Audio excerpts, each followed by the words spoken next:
start it up. Good.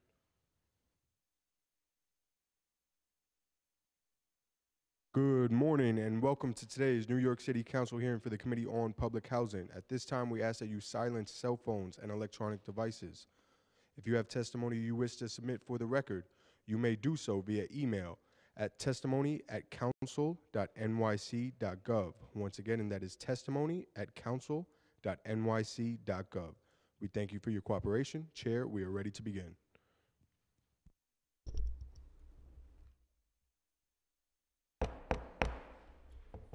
This meeting is coming to order. Good morning, everyone, and welcome to the hearing of the Committee on Public Housing. I am Council Member Alexa Aviles, and I chair the Committee on Public Housing. I'd like to thank you all for attending this oversight hearing to examine the causes of vacancies in the New York City Housing Authority properties. This hearing was prompted by the noticeable increase in vacant apartments across NYCHA properties during 2022. My coffee is here right next to me.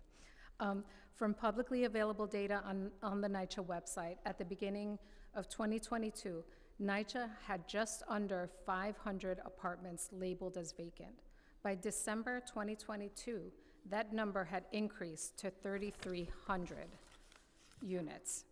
At the same time, unsurprisingly, there was also an uptick in how many days it takes NYCHA to turn over an apartment or to get a vacant apartment ready for a new tenant, going from an average of 120 days to 260 days. These numbers have real impacts on current NYCHA tenants waiting for transfers or living in buildings with vacant apartments, as well as the more than 250,000 New Yorkers on the NYCHA waiting list. When any entity cares to do an assessment of the wants and needs of New Yorkers and the housing conditions they need and look for, despite all the challenges and ever-consistent news coverage of the issues affecting NYCHA residents across New York City, more than 250,000 people are still waiting to secure low-income housing, social housing. This is the type of housing that our city desperately needs, not more luxury market rate units at $3,000 or $4,000 a month rent. It is this kind of housing that will keep working class New Yorkers rooted in the city that they built and the city that they love. An analysis done by the council found that this growth was not isolated to a single or set of developments or in any particular borough, but was throughout NYCHA's portfolio. To show the widespread nature of the growth, in December 2021, there were 151 developments with no vacant units, but in December 2022, there were only 36 developments with no vacancies. While these vacant apartments have real impacts on those tenants waiting to move in, it will also have an effect on NYCHA's budget. These vacant apartments means less rent collection and could possibly have an effect on other funding sources. This in turn would make it harder for NYCHA to turn around and re-rent future vacant apartments, which in turn further exacerbates NYCHA's budget issues. Today, I am interested to learn more from NYCHA about the current number of vacancies and what caused them. I want to learn about what NYCHA is doing to turn around and re-rent as many of these vacancies as quickly and efficiently as possible. I also want to know how NYCHA tracks and manages vacant apartments and other unoccupied units in their developments. We'd like to learn what the communication protocols are in relation to vacancies and how tenants and prospective tenants are actually communicated with. And finally, I'd like to know how RAD impact conversions and the impending NYCHA trust process affects and will affect vacant apartments now and in the future. I would like to thank my staff, Christina Botego, Edward Cerna, James Niemeister, along with the Public Housing Committee staff, Connor Mealy, Jose Conde, Ricky Chaula, Dan Krupp, Rose Martinez, Julia Fredenberg, James Wu, and Rachel Avram, for all the work that they've put into the hearing. It is true that teamwork makes the dream work. So I am honored to work with you all, and I also want to thank the residents who are fighting for their homes for a just and rational process, and have also graciously shared their direct experience and expertise on this matter. In keeping with the tradition of this committee, before we hear from NYCHA, we will first hear from a panel of residents, and I will turn it over to committee counsel to call up the witnesses. And before we do that, we'd like to acknowledge we are being joined by Councilmember Barron. Thank you for being here, Councilmember. We'll call Ms. Aixa Torres and Ms. Jeanette Tavares. Please come up to the table up front.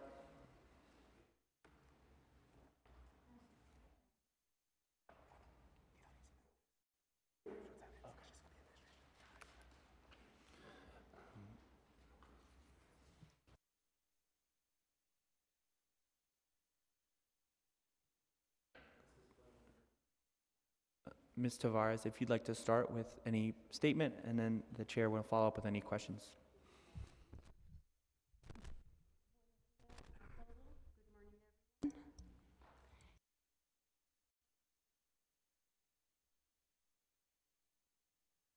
I would like to tell my story sobre cómo me afectó la espera de NYCHA. about how the NYCHA waiting affected me.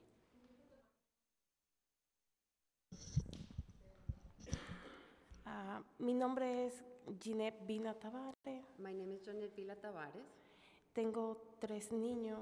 I have 3 children. El mayor tiene 15 años y es bipolar con diferentes desórdenes emocionales. The oldest one is 15 years old. He's bipolar and has different mental disorders.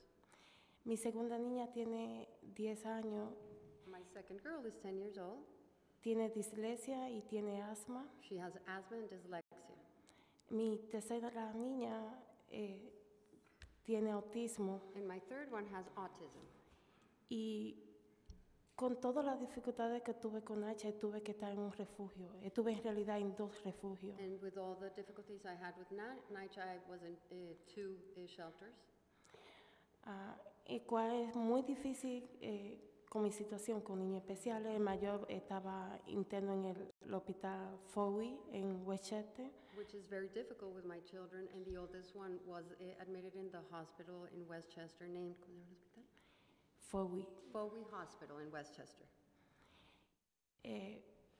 Tenía que trabajar, pero era sumamente difícil ya que no había nadie quien pueda entrar a los chetes para cuidar de tus hijos. I had to work, but it was very difficult because there's no one to come into the shelter and take care of your children. Prácticamente tú paras en la calle llorando porque no encuentras quien te puede ayudar. So practically you're in the street crying because you can't find anyone to help you. Solamente en espera de NYCHA, solo llama y solamente te dicen que siga llamando y que siga esperando. Only waiting for NYCHA, calling, and all they tell you is continue calling. Hasta un día que pasé por donde la concejal Alesa Alibes Until one day I went to Councilmember Alex Aviles, y entré y conté mi historia. and I went in and I told my story. El personal me atendió muy bien y me dijeron que sí, que ellos sí me iban a ayudar. Some people took really good care of me and they said that they would help me. Entregué los documentos donde decía que ya tenía un apartamento asignado, And I gave them the documents that stated that I had already an apartment assigned to me. pero aún así ellos duraron bastante tiempo. Sí, la concejal, su equipo, toda la semana tenían que enviar correo tras And in spite correo. of that, they had me waiting and the council member's office kept sending emails and emails. ¿Qué sucedía? ¿Por qué no me entregaban el apartamento? Decían, oh, tiene plomo o falta una inspección. Siempre había algo que faltaba y por qué no me lo entregaban. So there was always a reason for them to say why they weren't handing me the apartment. Either it was lead or they had to clean it. There was always a reason. Y en última ocasión, la concejal tuvo directamente que contactarse con ellos porque ya no había una excusa de por qué no se me entregaban. In the last time, because there was just no more excuses of why they weren't giving it to me, the council member had to get in contact with them. Y gracias a ella, si no hubiese sido por ella y su equipo de trabajo, hoy en día yo todavía estuviera en la calle. And if it weren't for her and her staff or people, I would still be on the streets. Y es lamentable que más personas estén pasando por la misma situación que yo. And it's very sad that other people are going through the same situation as me. Y todo eso me ocasionó que hoy en día tengo depresión, tengo que tomar medicamentos y seguir tomando terapia y tratar de superar lo que ya sucedió, pero sí te deja marcado de por vida y a ti y a tus hijos. And then the result is that I'm suffering from depression, I have to take medications. I'm doing therapy, but the problem is this leaves you marked for a long time and your children as well. Y muchas gracias a todos y por el trabajo que hace la concejal. Thank you for everything, and to you, council member, for the work you do.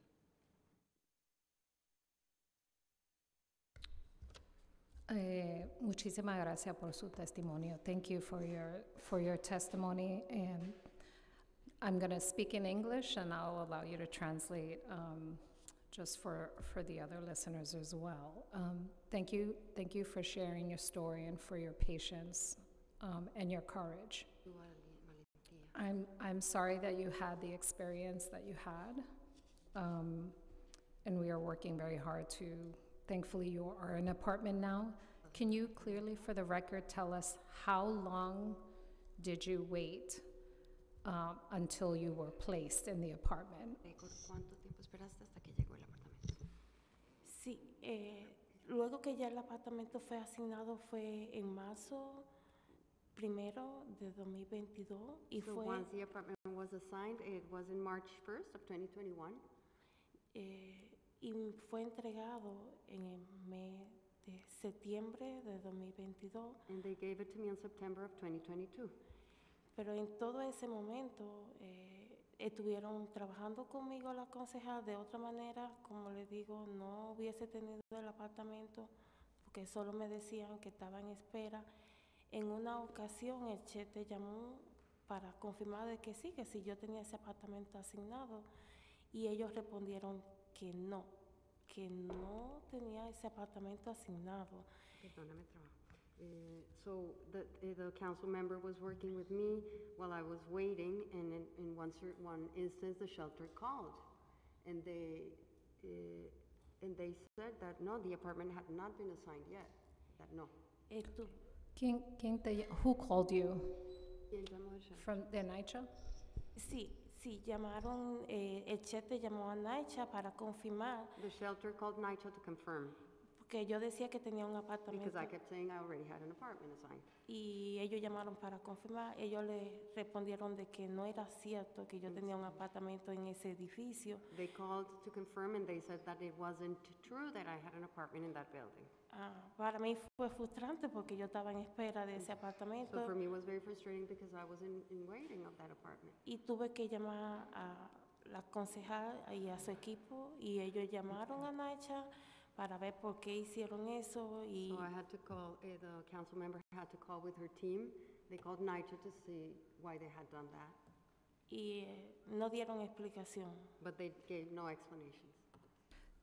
Did NYCHA ever send you a letter, or did they proactively call you around updates on the apartment? ¿Y usted, NYCHA, te mandó una carta o te daban actualizaciones sobre lo que estaba pasando con el apartamento? No. No. How many times do you think over that period of time you called NYCHA to get updates? En todo ese tiempo que estuviste esperando, ¿cuántas veces crees que llamaste a NYCHA para que te actualizaran? Llamaba toda la semana por semana. I called every week. Did you ever get an explanation about why something changed? ¿Alguna vez te dieron una explicación de por qué o por qué algo había cambiado? No, solo que esperara y que si en X tiempo no me daban el apartamento tenía que volver a rectificar. No, that just to wait, and if I didn't get the apartment, then I would have to recertify. Okay. Muchísimas gracias por su testimonio. Thank you so much for your testimony. Tu testimonio. Gracias a ustedes. Thank you. Ms. Torres, if you'd like to give your testimony. Good morning, Councilwoman Aviles and the other council members. members. Thank you for giving residents in public housing the opportunity to speak on issues that affect us on a daily basis. This issue of having empty apartments not only affects residents who are on waiting lists to get an apartment, but also on residents who are waiting to be upgraded. I do have a resident who's been waiting for over a year who needs to be upgraded to an apartment, and the excuse has to be, no, the lead abatement. I'm now being told by Friday that they're going to give her the keys, but she's been waiting over a year and a half. And this is a family of 5, a working family who really needs to be in an apartment so that the children and the parents are comfortable and their quality of life is not put to a stress, especially during these times of pandemics when you have supposed to have separation and young children are getting sick and they are the most contagious. I can tell you as a former worker, employee of the Department of Education, I never got that sick until I worked in a school building. Children carry everything, and and they call this childhood diseases, right? And rightfully so. When an adult gets it, it can literally kill you. And so the other concern we have with all these empty apartments and the rules that need to be applied is that anybody that's coming in from a shelter needs to be screened just like I was screened or anybody else. Because to date, if there is a grievance process when people have died, and I've had a lot of that in Smith, right? The next person who's going to be the head of household has to be screened.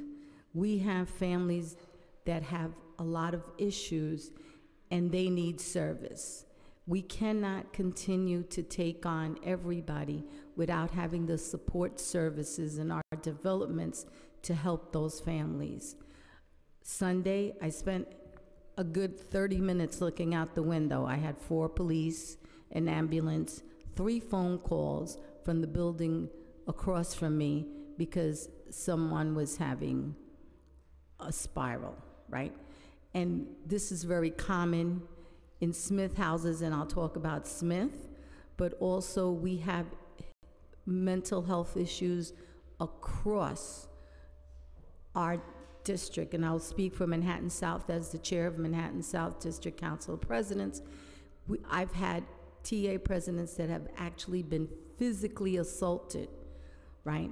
And so, yes, we have empty apartments, but maybe some of those apartments should be used by social services in our buildings to help these families. We're not asking people to be evicted. I know what it's like to be homeless, right? And so, no, we need support, we need help, and it really, I don't think that 7 social workers in all of NYCHA can really service the amount of families that we have. And I would say that not having these apartments with residents in it doesn't help the situation either because of the homeless situation. Sometimes they'll break into the apartments, take over the apartments, right? And people think that people are living there, but they're really not. And we've had those kind of situations across the board. So I thank you for this time. And the last piece of this is that, believe it or not, for resident associations, councils to function, these apartments not being rented do affect the budget of the resident council, right? So I know for a fact that Smith Houses has 54 empty apartments, and they're different sizes, but I also have families that have been waiting in Smith to be upgraded, downgraded, and that has not happened. And some families have asked, they have 4 or 6 rooms, they've asked to move to 1 room, and that has not happened. So I think that in the process, there has to be a conversation with management and with the resident association of how do we work this out so that everyone gets to live in a decent apartment, notwithstanding the repairs that need to be done, right, in our buildings, but that people have a safe, a placed shelter where they can live. And I thank you for your time and for the respect that you have shown the residents in public housing. Thank you so much, Ms. Torres. I have a couple of follow-up questions, if you would indulge us. Under your long tenure as a TA president in public housing, can you describe how the information of vacancies is conveyed to you, the frequency? What is the information that is conveyed to It's you? not really conveyed. I just happen to know because when my TPA funds, I got the number, I said, this is wrong, and then I was informed. This is not a conversation that management has. We have requested of NYCHA as a CCOP, right now I speak as a member of CCOP, to have every manager read the 964, and if necessary, have training, right? Because one of the things the 964, to my surprise, said that we, the residents' councils, have to be included from conception. I would say that sometimes that's a pick and choose on managers. No reflection on mine personally. I'm just saying, I did have a relationship with my previous, may she rest in peace, manager, where we truly had a team and a respect. We always didn't agree, right? But there was a respect. And she understood the 964 because I truly printed it for her and put it on her desk. And I think that made a difference in how we proceeded after that, right? Yeah. But that doesn't happen. In terms of the communication that you've seen NYCHA provide to tenants who are waiting to be right-sized up or down, or even tenants who are waiting for their units, can you describe the type of communication that you've seen under your long tenure? They have to constantly call. The response, getting through is very hard. Depending on the development, some of the managers, some of the assistant managers are polite and professional. Others are just rude, right? There's a lapse of understanding that we have a right to ask, and putting aside confidentiality, right? Giving me numbers does not break anybody's confidentiality. As an advocate for residents, when I go in with a resident, I will make sure that the story is told, and at a given point, I might step out. I might stay, depending on how the resident feels, to give them that kind of privacy, because I think everybody's story is different, and some people literally, they get embarrassed. They don't want to. Even though I tell my residents all the time, we all have crystal walls, nobody has concrete walls. You know, when you have a family, listen, you know, unless you're Jesus Christ, I don't know anybody that's perfect, right? And so people have to know what they want to share, not share. So, Ms. with Torres, people. you mentioned you notice, because you monitor the TPU funds that you depend on for the activities, and you notice the movement up and down. Mm-hmm. When you inquire about why maybe your funding has decreased, do you receive an adequate explanation about what's happening? No, I was told that I have 54 apartments that are not in service because they need to be let or mold. That's it. That's it. And that based on, they're only allowed to give us the funds based on the fact that of only the ones that are rented. And I said, okay, I understand that. But what I did not know that it was 54. That was not my impression. So from the communication, essentially, 100% of the apartments, from what you were told, at Smith are out of line because of lead and mold. Right. Is that ever provided in writing to you? No, no. As I said, the young lady that I have, she's been waiting for over a year and a half, right?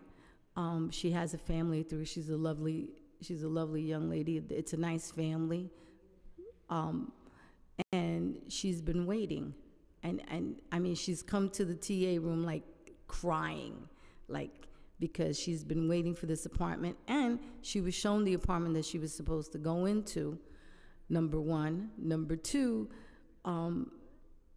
it needed to be repaired, and I'm not quite sure, but I'm almost sure she even put a deposit on it. I'm not sure, I have to clarify that. I'm just looking at my notes. But the reality of it is, the apartment that she was shown, she said, well, do you have a second one? And then she was told, no, you have to take this one, or don't take any, because it's a high floor, and she has 3 small children, and she wanted a lower one.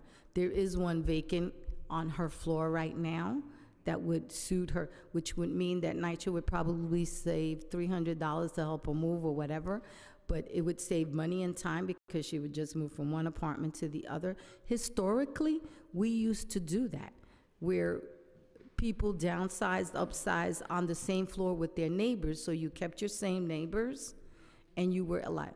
The excuse that's used is the TPAC, right? But the reality of it is that when NYCHA wants to bring somebody in on an emergency or anything else, that flies out the window, the computer system, which I have reservations about, right? So it's important that these apartments, first, the residents who live already there are placed properly within the apartment that they're supposed to when they ask for the transfers.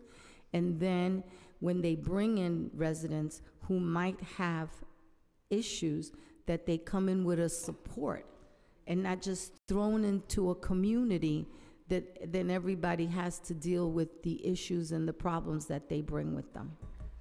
In your last question, and thank you, in your estimation, when you've seen vacant apartments, I assume, you're checking in with apartments. I've seen a few that residents have said, oh, it's been locked with all the stuff inside of it for years, including infestation of rats and other fun pests. Have you seen that in your development? Apartments that have just been sitting vacant for years?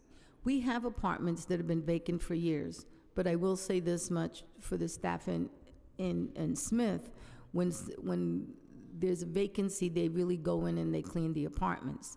The issue becomes if that apartment is empty too long, especially with the homeless situation and anything like that, people breaking the lock, the housing lock, going in and nobody knows. And sometimes people just think that apartment's rented and that somebody's moved in, and so who's living there, right?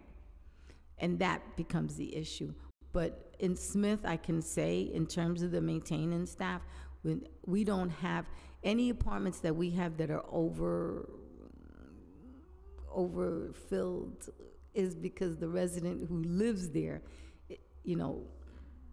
hoards, and that's an issue. And sometimes, if you call management, they'll try to call in social service. But as I said, right now, as far as I know, what I was told was that NYCHA only has 7 certified social workers for all of NYCHA. How, in God's name, are 7 people supposed to handle 500,000 people? I mean, I was literally shocked, It was like, you have, I guess, the supervisor and then one for each borough. That's... Yeah, thank Right. you. Thank you so much, Ms. Thank you. Torres. Thank you for the work you do. And, I'd like to, before you jump into your questions, don't leave yet, like to acknowledge the colleagues who have joined us, Councilmember Sanchez, Councilmember De La Rosa, Councilmember Chiose, and Councilmember Lincoln Reser. And Councilmember Juan is also on Zoom. Thank you. And Councilmember Barron? Yeah, thank you for your testimony. I wanted to know, because I'm sure we'll be questioning NYCHA when they come up here, but you said 54 in Smith. In my district, about 7 or 8 developments. In 2021, we had like 8 vacancies, and by 2022, it went up to 138 vacancies. And I wanted to know the increase in the Smith houses, and you said the family was out for a year and a half. What reason did NYCHA give you for that year and a half wait? Did they give you a reason, and was there any discussion on why the increase in vacancies? Okay, so I'll answer the second part first because the other one is really emotional for me. The year and a half has been on lead abatement. They haven't done a lead abatement. The apartment needed to. Smith Houses is as old as I am. I'm 70 years old. So you know that when those apartments were made, though that development was built, there were no rules, there were no codes. So I know for a fact that on the floors we have asbestos, definitely lead. And so the apartment has to be put up to date and all of that. But it's taken a year and a half to get to trades to come in first to do the lead abatement, then whatever else they find that needs to be fixed. So it's, and they still, to date, right now, because I text the young woman, they have yet to get their apartment or the keys for the apartment. The growth in vacant apartments is, at least in Smith, is because of COVID. I had double funerals in Smith on COVID. And because I have an alarming rate of 9/11 cancer. And I blame the contractors that didn't do their job of cleaning Smith when it should have been done. It's alarming that in 1 week I had, 5 years ago, 4 women come up to me. Since then, it's now grown to 7 women that I know who have 9/11 cancer, right? One of my board members died.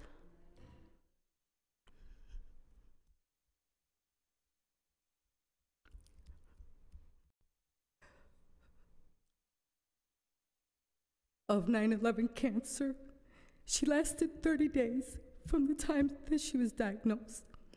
And for 5 years, I have been saying, so my anger is real, that the dirt and the debris of 9/11 has been disturbed by things that, by the roofs that were fixed, by the dirt that was never changed, and it is killing us. And it's gone in one ear, gone out the other. 8 years ago, I had open heart surgery. My doctors feel that part of it is probably 9/11 because my heart at the age of 62 was like, as my mother was 89 years old when she died, and my heart condition was the same as my mother, which was 20 years more, right? And so those are the effects. We were told it was safe, but Smith, being the only development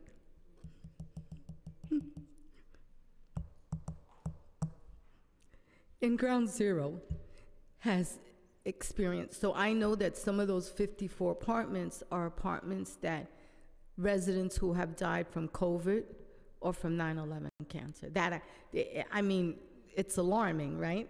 But it is a reality. And when you look at those numbers, you say, oh my God, but it is that, I know that. And so, and I can tell you because when we had a week, my board, where we actually had to decide what funerals we were going to, and we DeBito, right? And so, yeah, that's part of it. Condolences, and you are to be appreciated, highly appreciated for your commitment in spite of the emotional trauma that you have to be going through. And I'm sure there's a story like that in just about every development in the city. Absolutely. I grew up on the Lower East Side, I grew up in the Lillian Walled houses, which is I have not, family who lives there right, still. it's not far from Smith. We used to go up to Smith to play ball and all of that. So I'm very familiar with the Smith houses, and you just continue your commitment, and I'm sure we're going to get as much support as possible from the City Council. But I want to thank you for your testimony, and thank you for your commitment to the residents of NYCHA. Thank you. Councilmember Ressler. Thank you so much, Chair Aviles. I really just want to echo the sentiments of Councilmember Barron. Ms. Torres, you've been an exceptional tenant association president at Smith Houses. I see you everywhere. You are always fighting for your community, and it's hard work. And I feel the very real pain that you are communicating to us today. I think about the many tenants that I've lost in my NYCHA developments during this pandemic, the funerals that I've attended. It's been a lot, and we are very fortunate as a city. The residents of public housing are fortunate to have you as such an engaged and capable and dynamic champion for public housing and improving the conditions in public housing. So I really want to thank you for being with us today, but more importantly, thank you for the work you do day in and day out, year in and year out on behalf of Smith. Thank you. Thank you so much, Ms. Torres. Thank you very much for your time and your respect.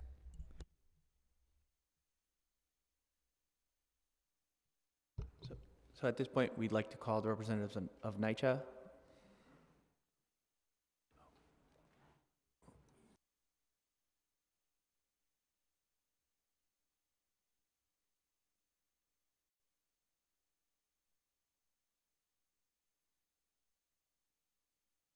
We will have the chance for more testimony after the administration goes.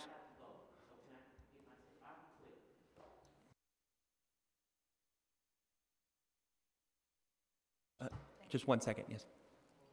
Sorry. Ms. Glover? Yes, you can come up. Thank you so much.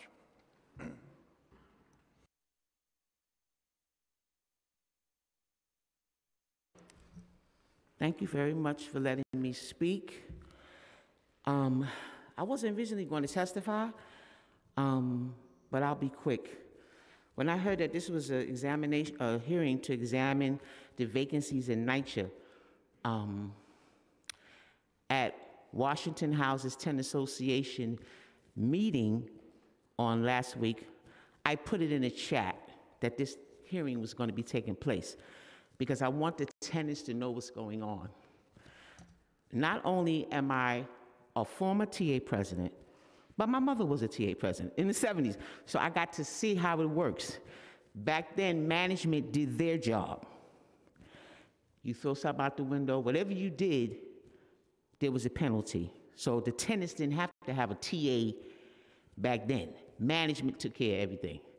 Then crack came, so that just blew everything out the window. Our laundry rooms went, you name it, it all went.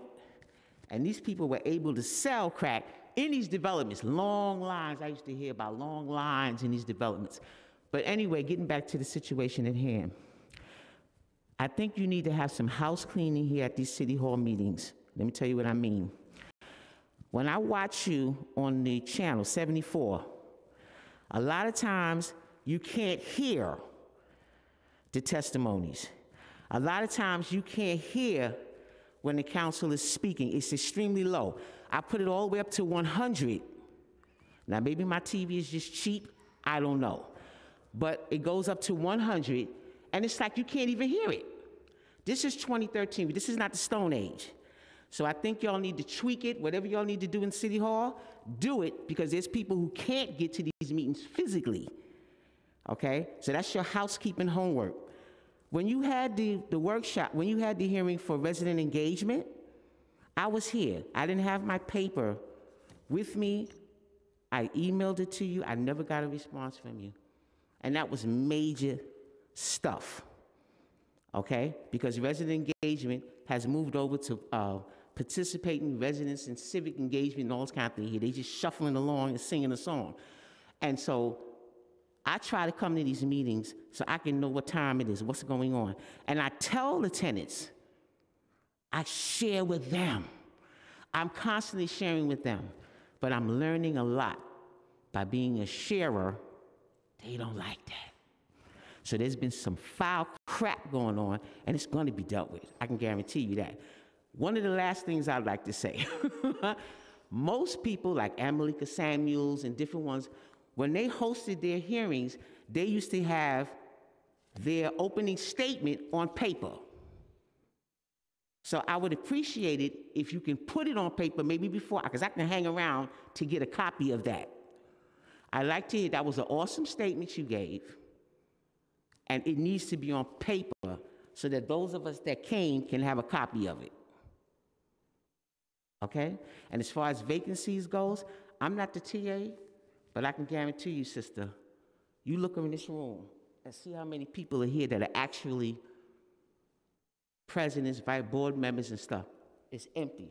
That one person, Alika, from Alfred E. Samuels, that was just testified. That's one person out of how many tenant associations? This is what's going on. They're not sharing information. That CCOP that she's talking about, it needs to be eliminated. It needs to be eliminated because it's not effective. It's a waste of money. And if I can get here, granted, you got tenants that work, we got that. You got tenants getting SSI, tenants getting welfare. I don't care what you're getting. You're a human being, you're a United States citizen, okay? I can sit here all day and tell you the illegitimacy of what's going on in NYCHA, okay? Because we want to sit here and blame these people, but guess what? The authority, I was told that the city councils, they can question the authority. They can have hearings to the authority, but they can't go kick their doors in and tell them, you got to get out, we're going to drag you to prison because you're not doing your job. You don't have the capacity to do that, and that's what we need. Yeah. So, That's what we need. That's We the need mayor, some people right? that's going to kick these That's doors the down. mayor. Ms. Glover, first, thank you. Of course, my apologies around the last hearing. I heard you. We dropped the ball there. We will do better. In terms of, thank you for the suggestions around hearing testimony volume. That's important. The opening statements, getting those on paper for the residents, very important. And the communication improvement, absolutely. We all have to do better. And the hearings are about accountability. And certainly we know there are jurisdictional challenges. NYCHA is a state authority that receives a good portion of federal money. We have very limited oversight powers over the agency.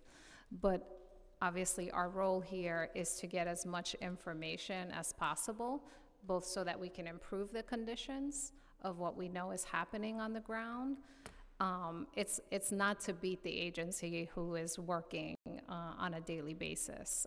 There are, in many ways, some improvements, and other ways, there are things that really need to get done and we need to do a much better job in. So I really appreciate your observations. We have to do better to get tenant association presidents and residents here. There's a structural issue. We're having this hearing at 10 a.m. when people are working.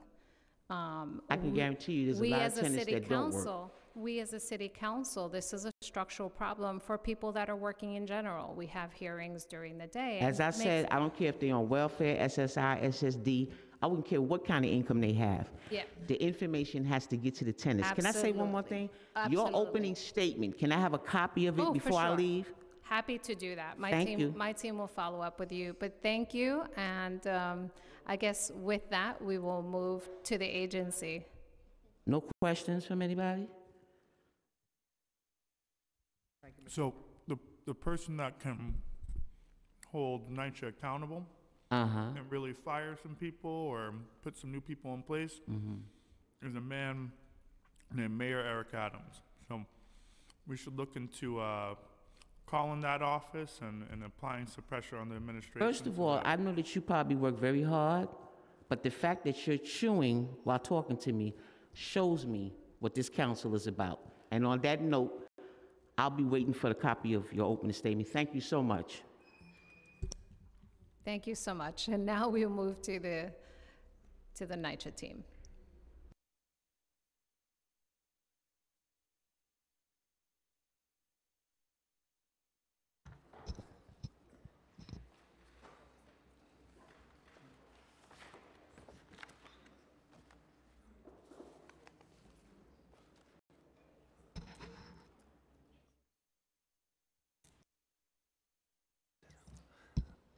If you could raise your right hand. Do you affirm to tell the truth, the whole truth, and nothing but the truth in your testimony before this committee, and to respond honestly to council member questions? Yes. Yes. Good morning, Chair Alexa Aviles, members of the Committee on Public Housing, other distinguished members of the City Council, NYCHA residents, community advocates, and members of the public. I am Eva Trimble, NYCHA's Chief Operating Officer. I'm pleased to be joined today by Sylvia Audi, Senior Vice President of Public Housing Tenancy Administration, and other members of NYCHA's team. Thank you for this opportunity to discuss the status of vacancies in NYCHA developments. NYCHA is a critical affordable housing resource, and our goal is to get New Yorkers into available homes as quickly as possible without compromising the safety or quality of the home. My colleagues and I are using every resource available to improve the quality of life for NYCHA residents. In this vital mission and in compliance with our 2019 HUD agreement, we have been focusing intensely on addressing the areas that are of highest concern for our residents, including lead-based paint, mold, heat and elevator service, and pest and waste management. As part of this crucial work over the past few years, we have been performing extensive and required environmental work in every apartment once they become unoccupied. Considering that residents stay in their NYCHA apartments for an average of 25 years, this is a key opportunity to complete critical health and safety work in these apartments. The amount of work we must do to get these apartments ready for the next family is represented by the immense capital repair needs of our buildings, $40 billion across the portfolio, an astonishing figure that continues to grow by about $1 billion a year. I'd like to give you a few examples of the essential work we are performing. Since December 2021, we have been working diligently to ensure that all apartments are made lead-free under the city's new stringent lead-based paint standard of 0.5 milligrams per square centimeter. Since 2004, Local Law 1 has required landlords to perform lead-based abatement of certain components upon apartment turnover.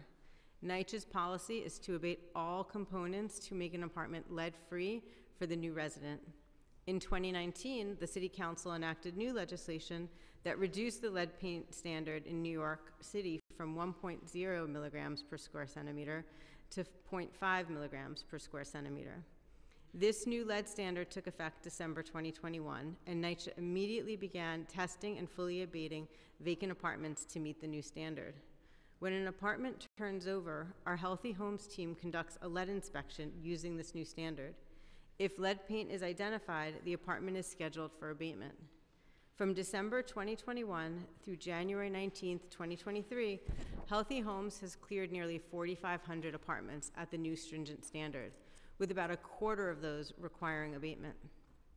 On average, it takes 4 to 6 months to complete lead work during turnover. Once a work order is created for lead testing, Healthy Homes schedules the inspection with a certified vendor, conducts quality assurance review of the lead inspection report, and provides the results, also known as a lead disclosure, to the development. This process takes about 4 months to complete. If the apartment is negative, this is the end of the process. If the apartment tests positive, it takes an average an additional 2.5 months to have the lead certified contractor fully abate the apartment.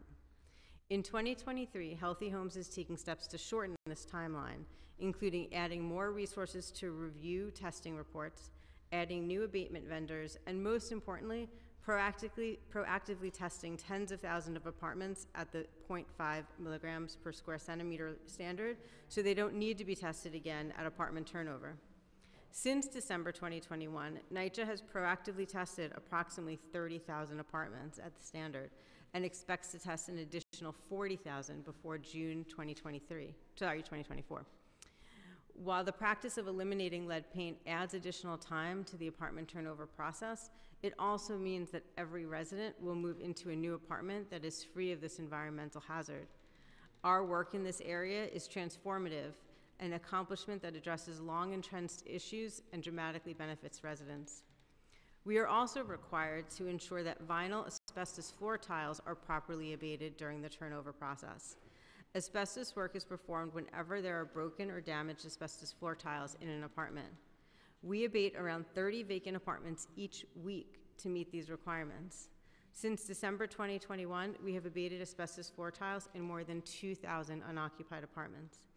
On average, it takes 55 days to perform the asbestos investigation and 29 additional days to conduct the asbestos abatement if the apartment tests positive. Notably, Healthy Homes coordinates the lead and asbestos work as much as possible to ensure those times occur at the same time. It costs approximately between $28,000 and $63,000 to complete lead and asbestos testing and remediation work if necessary in an apartment. In 2002, it took an average of 236 days to get an apartment ready, including the time to complete any required lead paint work and asbestos work. Considering that our average residency is 25 years, many apartments also require extensive general repairs from years of wear and tear, for example, painting and cabinets. This also factors into the turnaround time, and along with staff and funding constraints, it means we are not turning over apartments as quickly as we would like. However, I am proud to be able to say that anyone moving into a NYCHA apartment will be safe from lead and asbestos. As noted, this extensive cleaning process, along with the general repairs performed, contributes to slower turnaround times and longer waits for many families.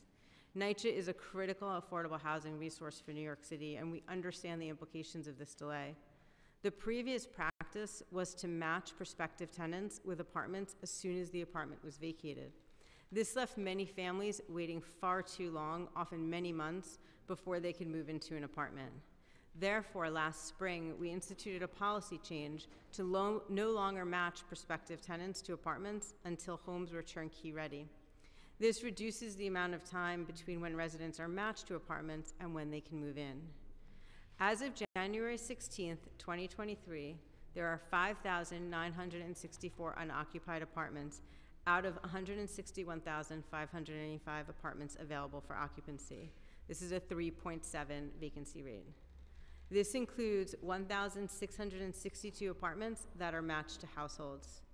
To place this in context, the city's overall vacancy rate is 4.5% and 3% for rent-regulated housing. And NYCHA's vacancy rate is lower than the national public housing vacancy rate of 5.4%. Please note that another approximately 1,000 apartments are permanently off the rent roll and not considered rentable. For example, they are used for NYCHA property management and maintenance offices or partner facilities such as resident association spaces. To be clear, these apartments that are off the rent roll are not counted as vacant. NYCHA works with partners in all levels of government to use every available resource to get New Yorkers into our deeply affordable apartments. We are grateful for the city's ongoing support, including funding for the Vacant Unit Readiness Program. In the current fiscal year, the city has made $78 million available to NYCHA for this program for rehabilitation work associated with expediting apartment turnover. Additional funding is also available in the following fiscal years. While we understand that it may be frustrating for prospective tenants to wait for a new apartment, the work we are doing is essential to providing a decent home for the quality of life of their families, as well as for generations to come. We are always eager to collaborate with the council and other partners on how we can improve service to residents and continue our progress as an organization. Thank you, and we are happy to answer any questions. Thank you so much. I'd like to acknowledge Councilmember Ayala, who's joined us. Thank you for being here, Councilmember. I'm going to start with a couple of questions that'll review a little bit of stuff that's in your testimony for the record to make sure that we are clear. And then I'll hand it over to council colleagues who I know have to go, and we can resume our general questions. But to start with, it would be helpful to understand the definitions NYCHA uses for unoccupied apartments. On the NYCHA Metrics website, there are 3 categories for unoccupied units: vacant, non-dwelling, move-in/selected. Can you define each of these categories and describe who makes the assessment to determine when an apartment changes from one category to the other? Thank you for that question, Council Member. And I do apologize that I've been using different terminology here in my testimony today than what is on our website. So let me explain how they relate to each other. On our website, we use the term non-dwelling units, and that is what I am referring to as off the rent roll. We have two categories of off the rent roll units: temporarily off the rent roll and permanently off the rent roll. As I mentioned in my testimony, we have about 1,000 units that are permanently off the rent roll for non-residential uses, such as resident association space or NYCHA office space, and those we don't count as vacant units any longer. We have about 1,000, I think 992 to be exact, units temporarily off the rent roll, and they're temporarily off the rent roll due to major repair needs, more than what a typical repair would entail, more like a capital improvement, as well as units that we're using as hospitality units to facilitate temporary relocations. Could you repeat that number one more time? 992. 992 that are temporarily off the rent rolls. Correct. And these are hospitality units? Hospitality, units that require major rehab, other units that are held for major repairs. It's a variety of reasons that we put it off, temporarily off the rent roll as they await a change in status. Could you provide the council with a breakdown of all these Absolutely, subcategories in both the temporary and the breakdown of the, and also in the permanent? How many are for TA? What are the various uses and how many units are for each use? Happy to follow up with you with that information for you. So that leaves us with about 3,310 units that are vacant units. The vacant units are units available for occupancy. In addition, I use the term matched in my testimony, and in the metrics page, we use the term move-in or selected. Those are comparable, and so as I mentioned previously, we had matched prospective tenants with apartments as soon as that apartment became vacant, and now we're waiting until the apartment is turnkey ready to make those matches. And so right now we have 1,662 prospective tenants that are matched to apartments, and that is very near the move-in selected data on our metrics page. Also, please note that our metrics page is only updated once a month, so the numbers you're seeing there are from December, and the numbers I'm using in my testimony today are from January 16th, 2023. Is there a reason why it's only updated once a month? I can confirm that and check, but we expect the updates to be available the first week in February. I'd encourage frequent updating. If not, what's the point of the website? In terms of matched, can you further explain what matched means, and if there are various categories within which people fall into matched? Sure. For that question, I will hand it off to my colleague, Senior Vice President Sylvia Audi. Thank you. Good morning, everyone. So when an applicant is selected for an apartment, we consider that matched. There aren't subcategories, but people can be in different stages of that matched process. So they could be at the point where they've received an apartment selection letter and they have been made aware that an apartment is available, or they could be at the point where they've scheduled an apartment viewing and are having a rental interview with the property management staff at the development where they were selected. Or they could be awaiting, based on the previous policy, the apartment to be move-in ready. When does NYCHA receive a deposit? What stage is a person in when they provide a deposit to NYCHA? Sure. Usually that occurs at the apartment viewing and rental interview. If they accept the apartment, property management and the tenant or the prospective tenant will agree to a time frame to provide the security deposit and other rental fees. And what's the general time frame between each of these phases? Is that tracked? I will have to get back to you on the exact details of those time frames, but the apartment selection letter and the apartment viewing is coordinated between property management and the prospective tenant. And usually that is coordinated with their schedules. It's usually 2 to 4 weeks between the apartment viewing and the security deposit or rental fees being submitted. And when a prospective tenant provides a deposit at that stage, what's generally the time frame between actually moving in or receiving the keys? So, given that we just changed this policy in March, where we hope to have that timeframe drastically shortened because the apartment will be turnkey ready at the time of viewing. But right now, for 2022, our turnaround time was 236 days. So the 236 is from the viewing to move in? No, that's the total time. That's the total time. To turn around the apartment. And so unfortunately, people were matched at the time the apartment became vacant and then had to wait through our repair process until they could move in.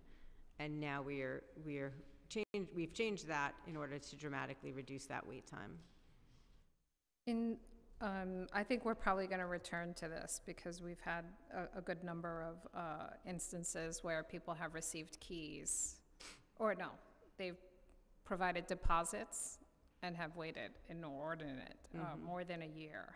And much of our staff time has been calling NYCHA to find out why are there delays with no explanation.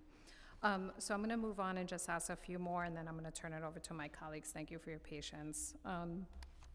So we went through the vacant, the non-dwelling, and the move-in selected. Are there other internal categories for unoccupied apartments that NYCHA uses, and can you define them and provide any other numbers that may be related to those categories? We have no other categories other than the temporary and permanent off-rent roll, as I mentioned, and then the general vacant unit status. And we'll provide you those details. Is there a reason why the terminologies are different from what is used internally and what is provided on the website for public consumption? I'd have to go back and double check on that, but we'll let you know. As of today, how many units in NYCHA are currently vacant? 5,964.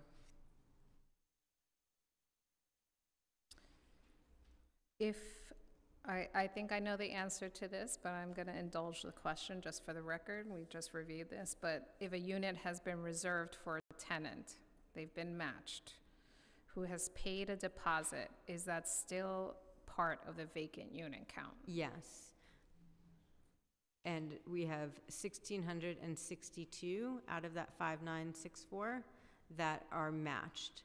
I don't know if all of those matches have been to the stage of security deposit, but 662 are matched to an apartment, so they have a letter that says they have an apartment.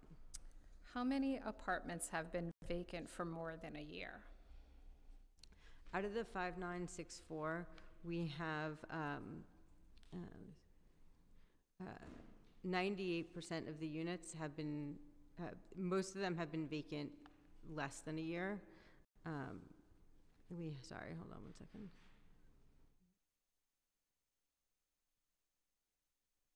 So the 3,310 have been vacant for 233 days on average.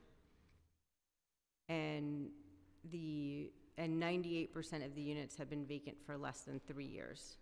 So the temporary off-rent roll, which we have 992 units in that category, have been vacant the longest because they are in an off-rent roll status, awaiting major rehabs or being used for hospitality suites. And those are vacant on average 537 days. So that's average. I'm so sorry, I'm together. going to ask you to repeat that. I got lost in the back and forth, if you wouldn't mind. Sure. So out of the 5,964, the average time they've been vacant is 350 days. And that average of 350 is, you see the range from 233 days on average for our vacant units and 537 days average for the temporary off-rent roll.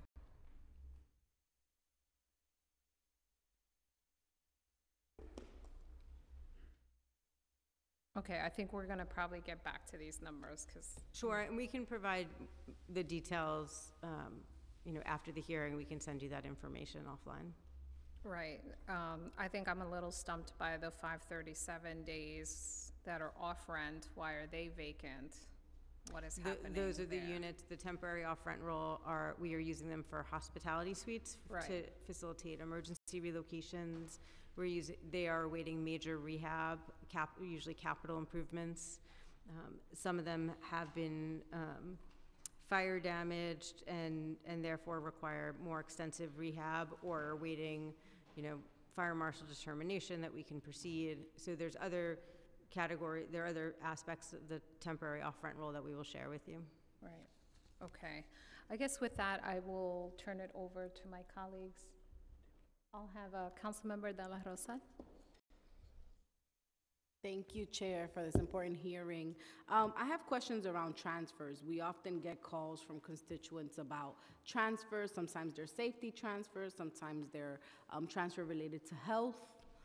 The presence of mold, for example, if someone is ill. Can you walk us through the process for transferring and how the vacancies play into that, into those decisions? Thank you for that question. So apartment selections are governed by NYCHA's tenant selection and assignment plan. We call it TSAP.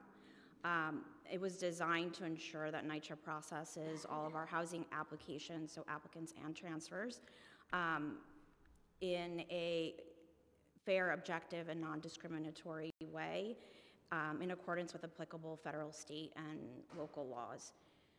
Emergency transfers and reasonable accommodations, so the medical-related transfers, are a higher priority than other types of transfers. There's some exceptions, but they fall into the same rotation or in a rotation with applicants. So when an apartment becomes vacant, our tenant selection and assignment plan will make a match based on the household composition and the designation or preference for that family based on location and needs, and that's how the match occurs. What about in instances where there, for example, is a fire? We've had several, unfortunately, one deadly one in Dyckman houses. When there is a fire and a family is displaced, what is the transfer process? So for a fire, it falls outside of that process. So for a fire, we relocate a family to a hospitality unit temporarily until the repairs can be made in their original apartment. In instances where, as Eva mentioned, there are extensive repairs that are needed and there isn't a reasonable time frame to return that family to that unit, we may make a permanent transfer to where they were relocated or another unit of their preference. Thank you. It sounds seamless, but I know from experience that it's not a seamless process, so I just want to put that out into the universe. That we hear complaints from tenants who either are waiting for transfers or have been given the runaround in that process. And so I want to encourage us in this discussion to think about how we make that more efficient and fluent for tenants. I also have a question about right sizing.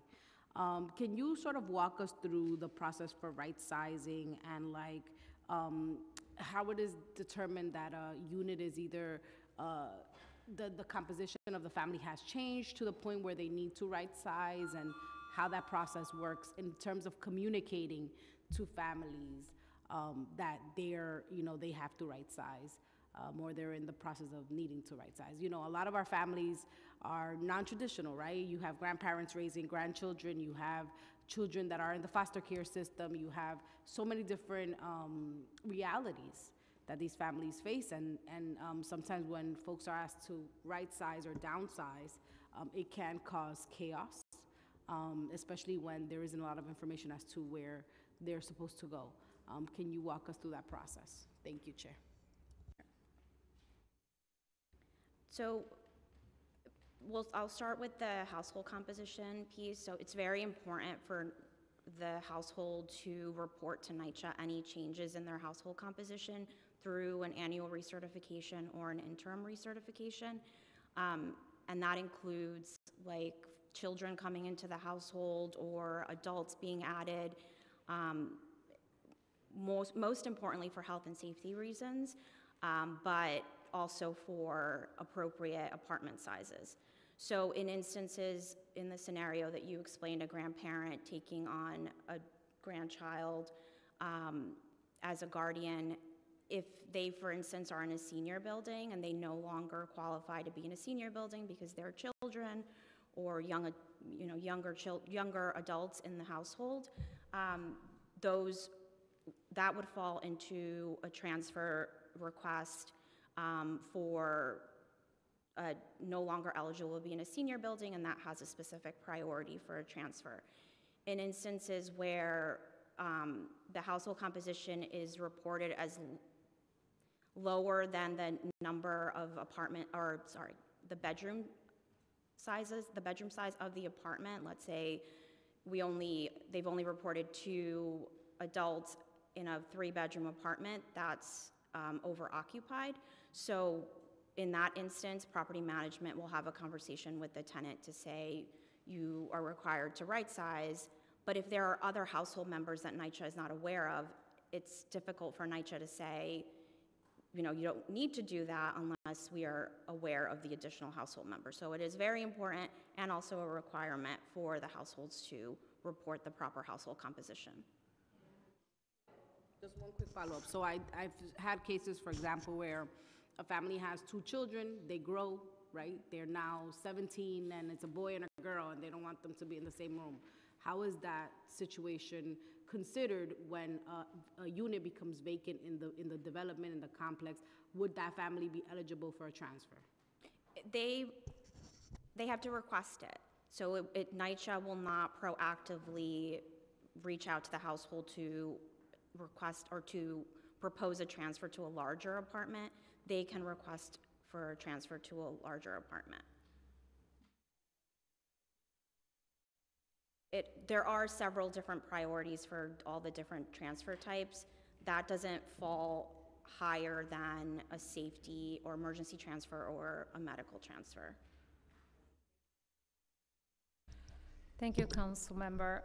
I'd like to just ask one quick follow-up question on this notion of emergency transfers or priority lists. There's a specific case where we have a 1-bedroom apartment, 3 disabled seniors. Clearly, it's an overcrowded unit. The unit has been without gas for months. Does NYCHA consider this situation to be an emergency?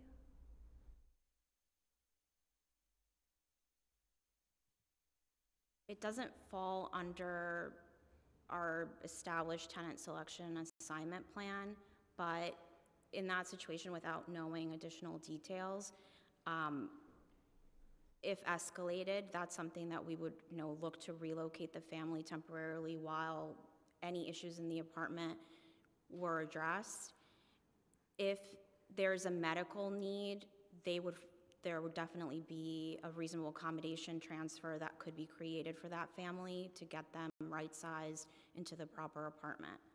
So this is an actual case that we've been dealing with for well over a year. The requests for transfers go in, they sit on it. They were offered an apartment in a building that the resident just did not want to entertain because of a whole host of reasons, but still stuck in a waiting pattern. There is medical issues, clearly, with 3 disabled adults in an apartment that is overcrowded, where they don't have access to the things that they need, and without gas for months and months on end. And so Councilmember, I'd appreciate it if after this hearing we follow up specifically on that case and see what we can do to accommodate that household.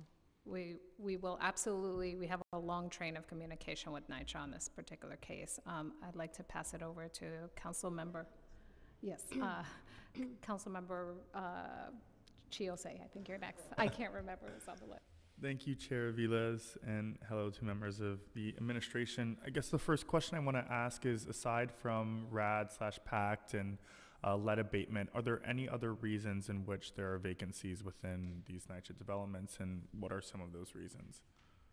Sure. In addition to lead and asbestos work, the apartments still need significant general repairs. So as I mentioned, many of the apartments had been occupied for 25 years, experienced significant wear and tear that many of our apartments have. And so they still need repairs from many of the skilled trades, painting, plastering, carpentry, sometimes new cabinets. And though that work is performed mostly by NYCHA staff, and that work competes with work in occupied units. So we understand the need to fill these vacancies as fast as possible, and so we are working as fast as we can with the resources that we have. Overall, we're turning over between 150 and 200 units a month at the pace that we're working right now. And what is the head count at NYCHA for personnel working on reoccupying these units? So doing all of these repairs, including staff who are enrolling formerly homeless people into the NYCHA system, and those tackling the NYCHA wait list. So there's no one unit that's handling that. Most of that work is being done by the individual properties. So we have 138 different property management offices across the 5 boroughs, and the skilled trades report within their neighborhood or within their development. So that work is performed by all of our operations staff as needed. Would you think that if there was a unit that particularly focused on filling those vacancies, that there would be a more efficient way of getting folks into those apartments? What we have started doing to address that concern is we have used the Vacant Readiness Program, which is funding provided by the city, to hire vendors to help approach this a little bit more efficiently. So most of the work performed under the Vacant Readiness Program has been through vendors that have come in to do that general repair work, and that has been able to allow us to keep our skilled trades working on occupied apartment rehabs. Okay, and I have some district-specific questions as well. So according to the data, there was a jump in vacancies at Marcy Houses, where there were less than 6 vacancies for 6 months in 2022, to then having a jump in vacancies starting in July 2022, with Marcy now having 24 vacant units. We are also seeing similar trends in Albany, Sumner, and Tompkins, where the vacancies were in the single digits and then jumped into the double digits in the later or latter half of the year. What is the explanation behind that, and why are units becoming more vacant at the back end of the year? So in 2022, we did see an increase in the number of vacant units across many of our developments, as the council member mentioned in her opening statement. So it's not specific just to yours, though we will follow up on your specific cases. Most of that was due to the fact that starting in 2022, following the December 2021 change in the lead requirement, we had to retest and start working at the new 0.5 level for lead, and that is the first step in our process. That testing also required for us to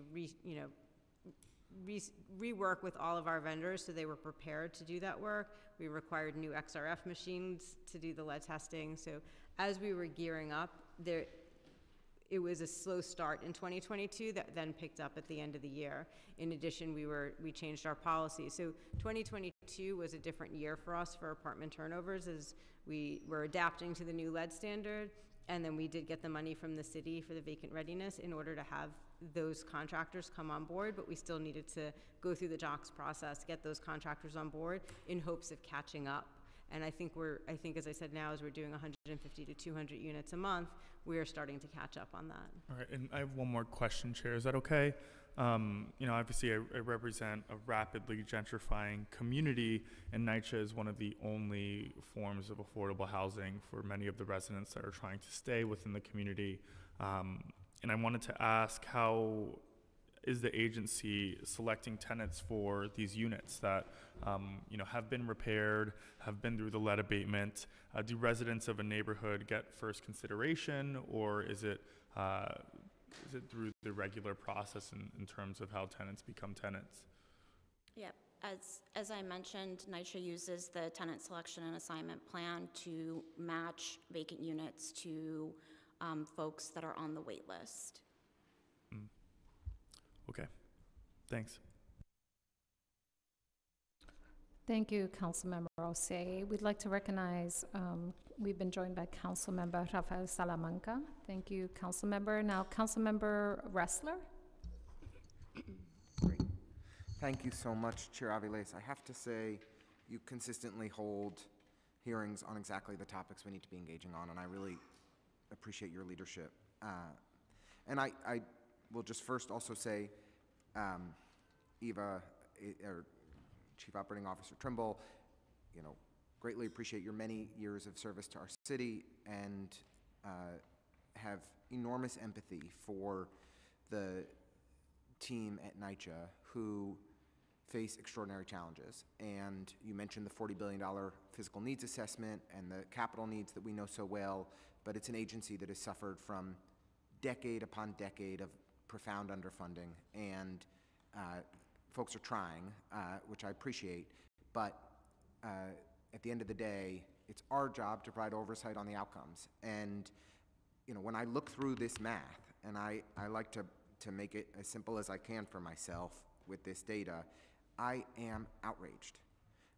You know, to see the vacancy rate increase sixfold in Mayor Adams' first year in office, to see the number of units that are in the under renovation non-dwelling category increase by 60%, to see the number of apartments where we've even just identified a family for move-in decrease by a third in just 1 year is profoundly troubling. And you know, I'm going to quote the mayor. Some will, which he did at his preliminary budget statement. He said, "Some will argue that the vacancy reduction results. Some will argue that vacancy reduction results in agencies not being able to do their jobs. Don't believe them. I believe them.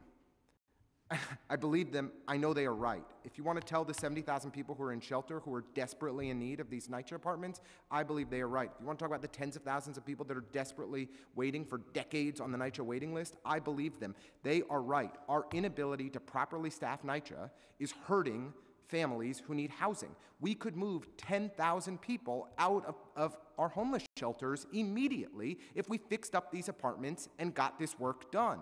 So for me, the focus is the failure of NYCHA to hire, the failure of every agency in this administration to hire. We cannot do our jobs. We are failing the people who depend on these services the most. You gave thoughtful answers and explanations on shifts in lead paint policy and shifts in how you're linking new families to apartments, but to me, the critical question is NYCHA staffing. So could you give us some insight? How many people are working at NYCHA today overall? I'd have to get back to you with the exact numbers. I don't want to misspeak. I believe our current head count is in the range of 12,000, but we will follow up with the exact number for you. So I'd like to follow up on the total head count and the head count that work on turnover and the units for turnover. We in the past, in the de Blasio administration, had dedicated specialized teams that focused on turnover to fix up apartments so that we could avoid these unacceptable and egregious delays. And if NYCHA doesn't have the internal capacity because of the gazillion challenges you all face, then HPD and DOB and FDNY and DCAS and every city agency should be lending capacity and focusing resources on fixing up NYCHA apartments so that 10,000 people can move out of homeless shelters instead of, as you explained, a 13-month delay before the 3,300 apartments that are currently vacant are going to be fully brought online, because you're doing it at 250 units a month. So we have 3,300 units offline, fixing them up at 250 a month. In March of 2024, I will be a 40-year-old. And while I'm looking forward to that birthday, we shouldn't have to wait that long. I don't disagree with some of your sentiments there, Council Member. And if you were to do the math on our average cost of $45,000 a unit in the vacant readiness program, which we are, using the contractors specialized and focused for this, it would cost about $260 million to fix these units. 45. Just help me for a second. So capital spending or non-capital spending? This is expense. Spending. So and how much per unit? We're averaging 45,000. 45,000. It ranges from 28 to 60. I realize that that's a big number, but do you know what else is a big number? We spend a comparable amount in our homeless to keep a family in homeless shelters every single year. So to spend that same amount of money to keep people stuck in a homeless shelter in often unacceptable conditions versus providing them with a permanent home, I'd rather fix up the apartments and provide permanent housing. I would agree with you, and I'd appreciate the support. We've had a tremendous relationship with this council as well with the administration and our partner and the partner agencies, including OMB, to focus on this priority. I also want to add there are some nuances. I don't believe it. I in hear the from every numbers. single agency that they are blocked at every turn by OMB when it comes to hiring. So we want to see a breakdown not just of where you are today, but what the trajectory is that you've experienced on this hiring over the past years. I know that DOB and HPD have no staff to spare right now. The former resources that when you were in a leadership role at HPD, you could provide support and lend and help NYCHA so that they would have resources to fix up these apartments. They don't have any extra staff. They are down, they've been cut to the bone.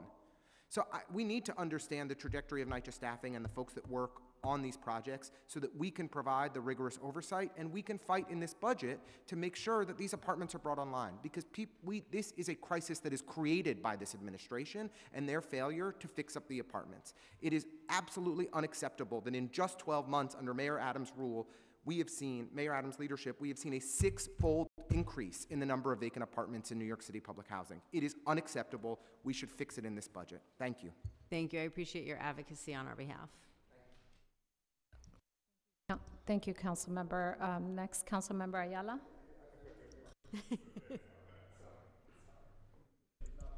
I don't know that I want to follow that, but I don't have the same level of enthusiasm. I only had 1 cup of coffee this morning.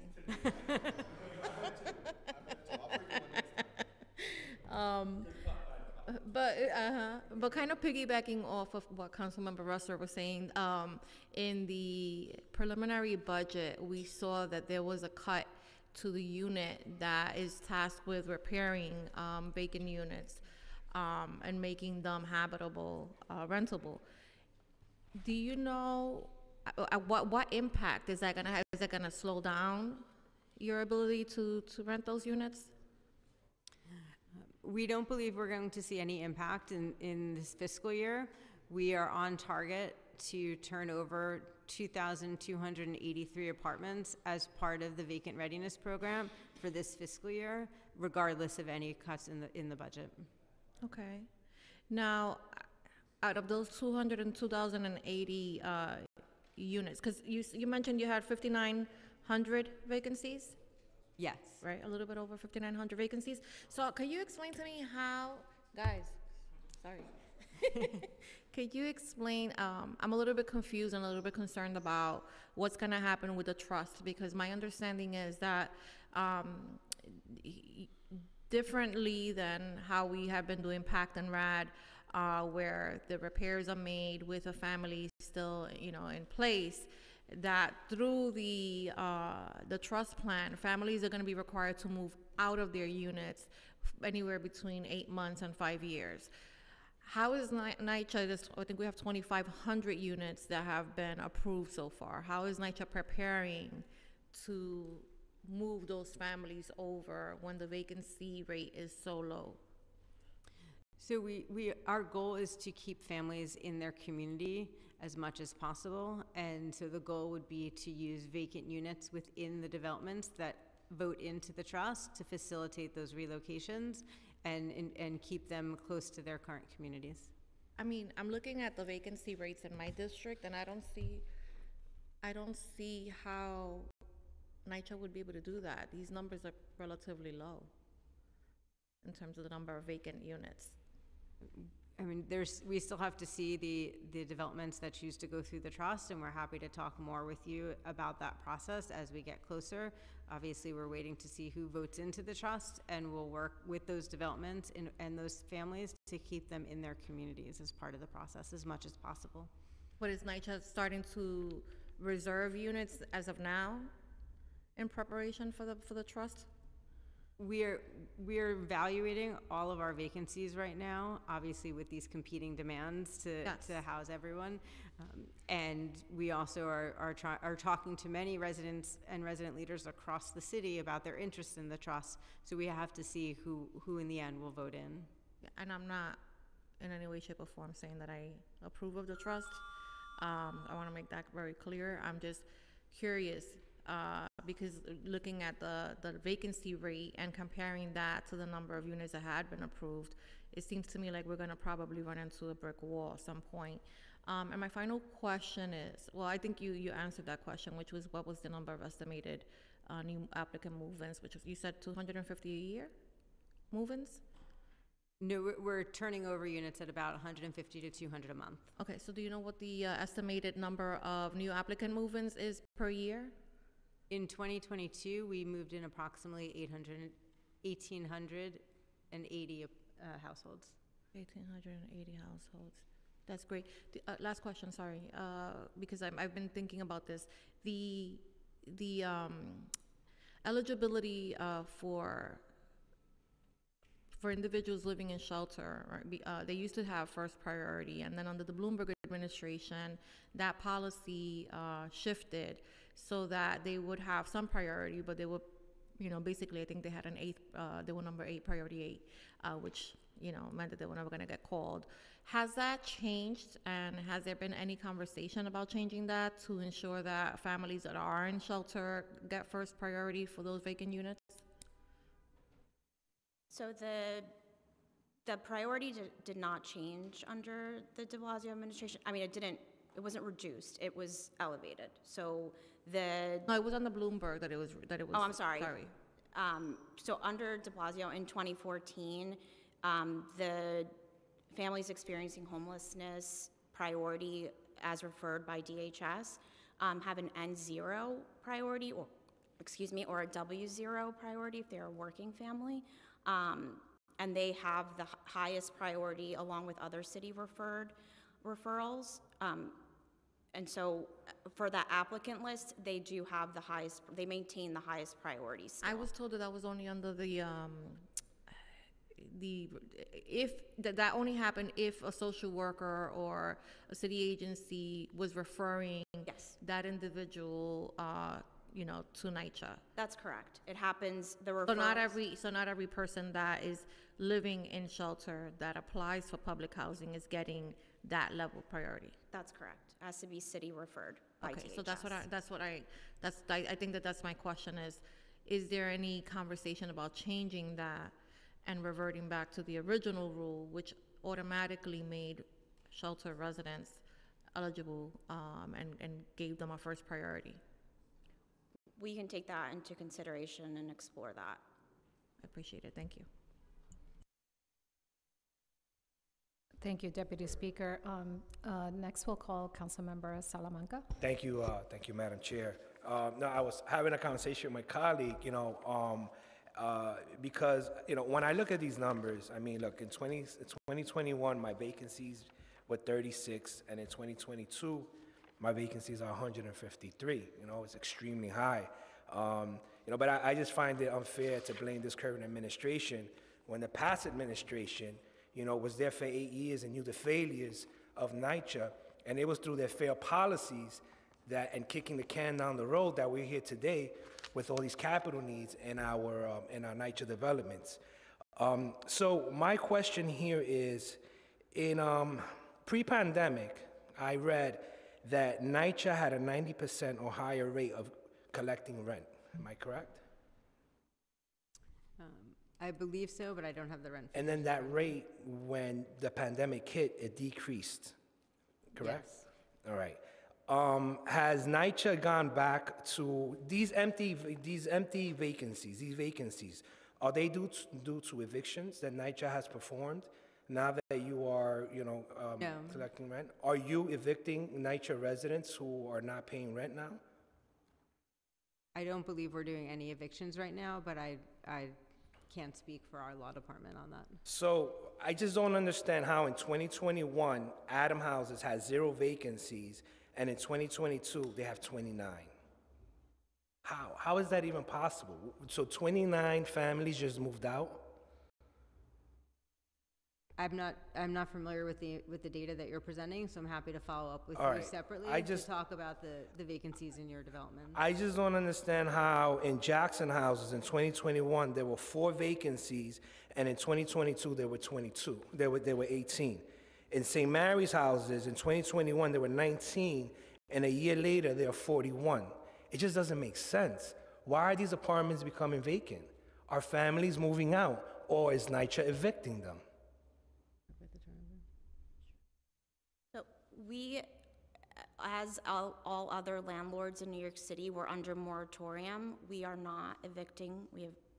The vacancy rates are not because of evictions. However, our lot apartment has restarted some limited non-payment cases, very limited, but as Eva said, we can't speak to the lot apartment's procedures Is right the law now. department here? No. No, but we can follow up with Okay, you. I'm sorry, is that, I don't have limited time, and I want to ask my questions. How do you get from 36 vacancies in 1 year to 153 the next year? It just doesn't make sense. Where are these families going? We do have some turnover, so we have a vacancy rate of 3.7%, which means some families do leave NYCHA. We're talking about a difference of 117 units. I just don't understand what's happening here. Now, We will follow up on your development-specific questions. I'm sorry?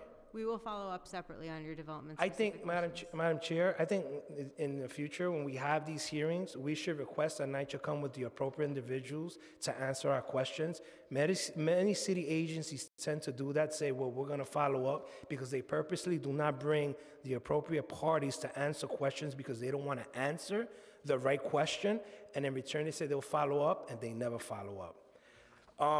Just finally, I just want to point out, and this is just, we've had many conversations about warehousing throughout the city of New York.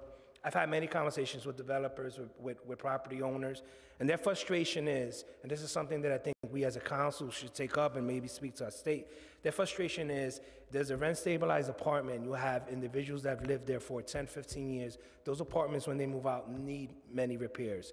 Many repairs can lead up to $50,000, $60,000. They feel that their investment is not worth their investment, spending $50,000, $60,000 when they're gonna get $1,800 or $2,000 in rent. And so they choose, because many of them, I've spoken to developers who are smaller developers, they feel that they just cannot afford it. And so, it's just frustrating to hear that in the private sector.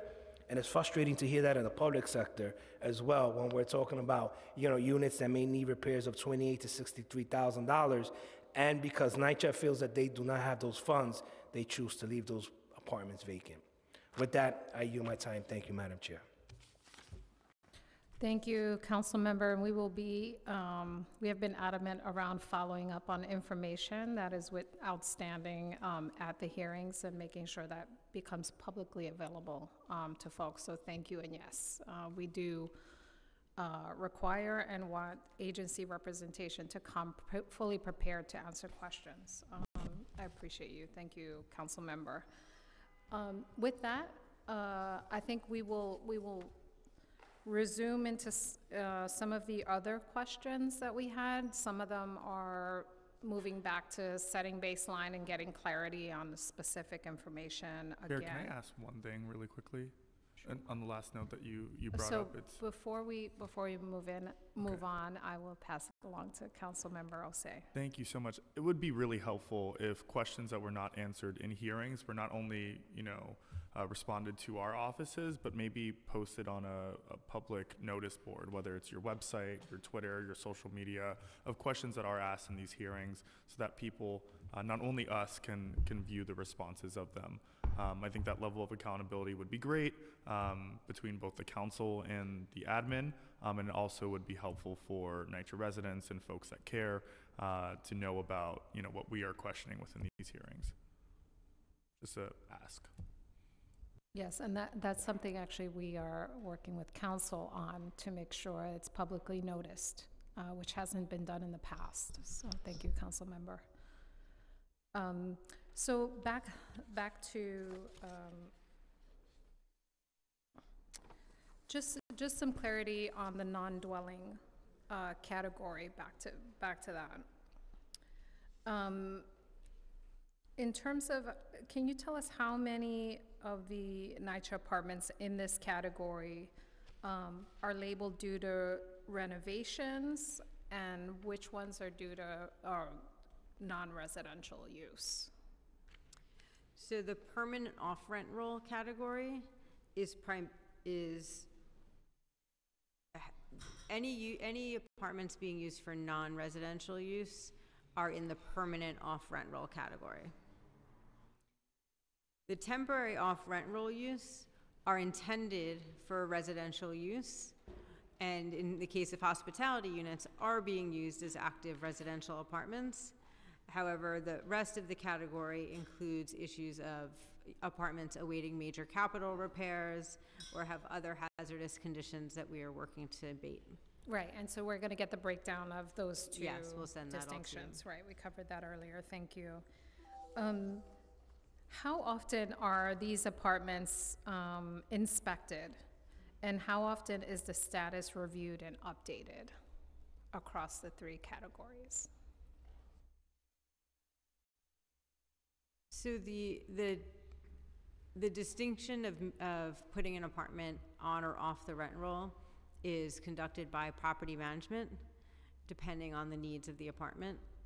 And that is then reviewed centrally by our tenancy department underneath Ms. Audi.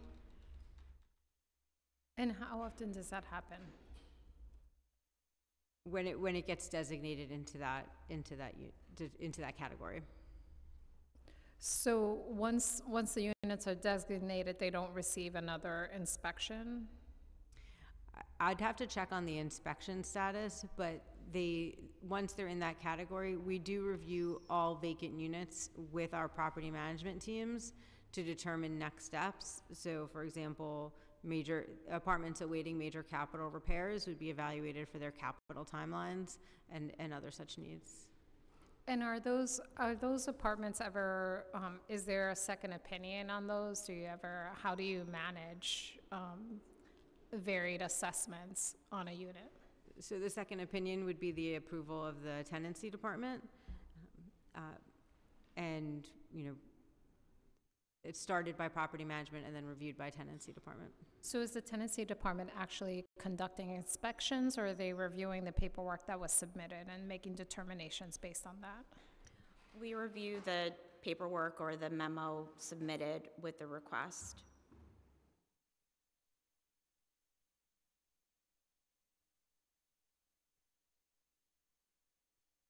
Got it. So since December 2021, in Red Hook, in the development I represent, an additional 9 units in Red Hook West and 29 units in Red Hook East have been deemed non-dwelling. Why does this number continue to increase in Red Hook? I'd have to check on those specific designations for those developments and get back to you. Could you tell us why, theoretically, there would be such a dramatic increase in non-dwelling units? What could be the litany of reasons for that? So for the temporary off-rent roll, and I would assume that these are going to the temporary off-rent roll category, not permanent, so that they're not being used for non-residential uses. But without speaking specifically to your case in Red Hook East and West, that could happen is if the repairs in the apartment are so significant that they need some form of major capital rehab, as opposed to the skilled trades repair work that a typical apartment gets as part of the turnover.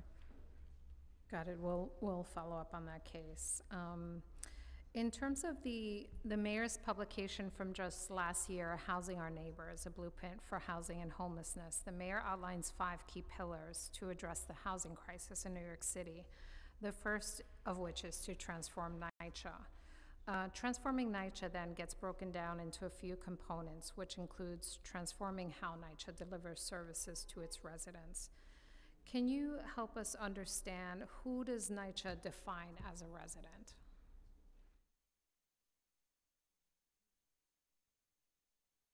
Residents are any authorized household member within a public housing unit. And does a resident include a tenant who's placed a deposit on a vacant unit but has not been able to move into that unit due to delays within NYCHA? They may be a resident if they are a transferee, if they're transferring from another location. If they're an applicant, we still consider them an applicant. With regards to getting residents moved into vacant units, since Housing Our Neighbors was published, how has NYCHA made strides towards transforming service delivery in that area? So the main changes that have happened in the past year, as I've mentioned, is obviously complying with the city's new 0.5 standard for lead testing and lead abatement, and making that standard throughout all of our turnover process. But in addition, working through the vacant readiness program with the funding we received from the administration, we have brought on vendors to work primarily in turning over apartments, recognizing that we needed some form of dedicated resource to do this work. The vacant readiness program is targeting just over 2,200 units through the end of June to complete turnover. Great. In terms of the mayor's blueprint, it also seeks to address interagency collaboration, knowing that vacant units can sit waiting for inspection from different agencies. What new measures have been put into place in order to help speed up that interagency collaboration? I'm sorry, Councilmember, I don't want to misspeak, and I don't have that information with us today, but we will definitely follow up separately with that information. Okay, can you tell us, let's move on to the vacant readiness program. Can you tell us how many people are employed by the vacancy readiness program? There are no employees dedicated to the vacancy readiness program on a funding payroll sense. The vacancy readiness program uses primarily vendors, in addition to some NYCHA staff that are already working at the properties and in our skilled trades department to finish the turnover process. But this program was conceived to, again, hire vendors in order to supplement and expand our capacity to turn over units. So who oversees the readiness program? The readiness program is overseen partially by my office to track the work towards the 2,200 units, and then the work is split between Healthy Homes, which does the lead and asbestos testing and abatement work, and the Department of Management and Planning, which houses the vendors to do the general repair work. In fiscal 23 budget, it looks like NYCHA suffered a $31.2 million pass-through deduction to its vacant unit readiness program. Can you tell us the impact this had on the program? I believe those numbers are for the 5-year financial plan, and we don't see any impact for the 2023 goals that we've set forth for the 2,200 units. So what was the total cost of the program in fiscal 23? We're expecting $78 million in 2023 for the vacant readiness program. Is that 78, that's the fiscal 23 total cost? Yes. And that is after the 31.2 million cut or before? That is after. So the program was a $100 million program? The 5-year financial plan, as of the November financial plan, is a $250 million program. Right, but in terms of fiscal 23, the total was 100 million if 78 is after the cut. The numbers I have for the program was that it did have 85 million originally scheduled in fiscal year 23, and then as part of the November plan, it is now 78 million. The other important thing to remember with the vacant readiness program is that I believe it was originally budgeted with the assumption that every unit would have to undergo both lead and asbestos abatement, and that would mean the high end, or $63,000 a unit. But not every unit is testing positive for both of those conditions, and therefore we do have an average of 45 million. So that is why 45,000 per unit, and that is why we don't expect to see any change in our ability to deliver the target of 2,200 units for this fiscal year. Got it. We understand that the total PEG represents 10% of the overall budget for the vacancy unit readiness program. Do you still feel that this PEG will have no impact on the ability to turn over vacant units? We are working closely with OMB on this program, and we provide them with real-time actual costs, and we're confident that we'll be able to continue turning over units with the funding that we have. And so in the November financial plan, the most recent preliminary budget documents released this month for fiscal '24, we see NYCHA incurring OTPS cuts of $7.4 million in '23 and a total of about $28.5 million in the out years. How will this impact NYCHA service delivery? And more specifically, as it relates to turning over units? We're continuing to work with OMB on the units that we're turning over. We'll have to see what our funding situation is next year, but we are staying the course with looking to turn over 150 to 200 units a year and using the city funding to have the vendors to supplement our work.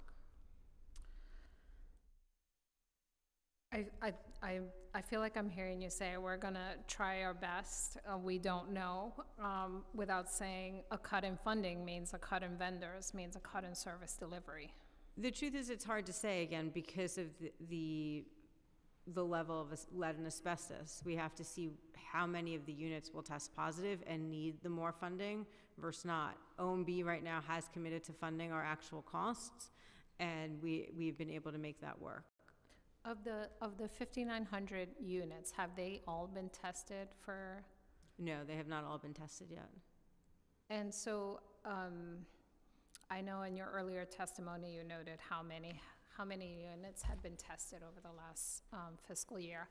Why are these vacant units not being tested? We are working through testing every vacant unit, but we're testing about 50 to 60 testings a week for lead, and we're slowly working through that entire list. So how does the list get prioritized? It's a combination of both. And the numbers I quoted in the testimony were just vacant units, but overall our lead testing program is both vacant and occupied apartments. We're obviously looking at apartments with children under 6, but for the vacant units, we have identified the 2,200 in the vacant readiness program that we are focusing on emergency transfers and families experiencing homelessness. And so we are focusing on apartments that have been matched to those prospective tenants in order to get them housed. Can you provide the council with that priority criteria that you use? Sure. Thank you. And what's the impact of vacant apartments on federal state funding?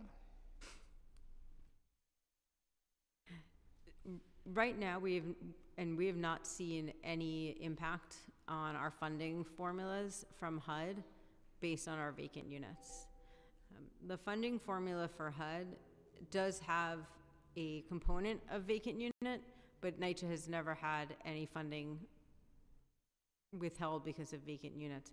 The vacant unit calculation that HUD uses in their formula is quite complicated, and it's not a straightforward vacancy rate like we are reporting now. It's more nuanced to include factors such as the length of time a unit has been vacant, and it's also specific to the individual development. And so they use those two factors within their formula, and so it's a different formula than a straightforward vacancy rate. In addition, the vacancy is just one component of the overall HUD funding formula as part of their appropriations. Got it. But it definitely seems like the residents see the impact of this in terms of their TPU funds, since that's tracked so closely. On the TPU funds, there is an impact. And how about in terms of state funding? There is no set formula for state funding. Great. In terms of, has the growth in vacancies over the last year pushed NYCHA near any thresholds that would impact any potential federal funding? I'm sorry, can you repeat the question? Yeah, I think you covered this in your prior response, but I just want to make sure. And has the growth in vacancies, which has been, significant over the last year, does it push NYCHA to any thresholds that would potentially impact the federal funding? No, we are not, we don't believe we're near any of those thresholds. Our finance department does manage they run those formulas and they monitor that, but we are not anywhere near any threshold. In addition, we do work with HUD on vacant unit management. So for example, the permanent off-rent roll categories actually need to be approved by HUD and are regulated by HUD. And so we work very closely with them for that, both permanent and in some cases the temporary off-rent roll as well. In terms of, we just noted how resident association with the tenant participation activity funds are directly impacted by vacancies in funding. And we heard from the tenant president that they are not systematically provided with clear information. Can you talk to us about how the information is provided to TA presidents and what is provided? In regards to the TPA funds? Yes. I can't speak, but I'm happy to follow up on the TPA fund communications.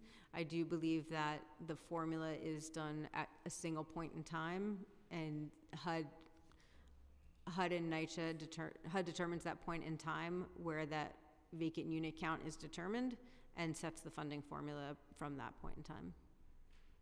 Is there a specific reason why the summary statements that are provided to the resident associations don't specify whether vacancies are a Section 8 or Section 9?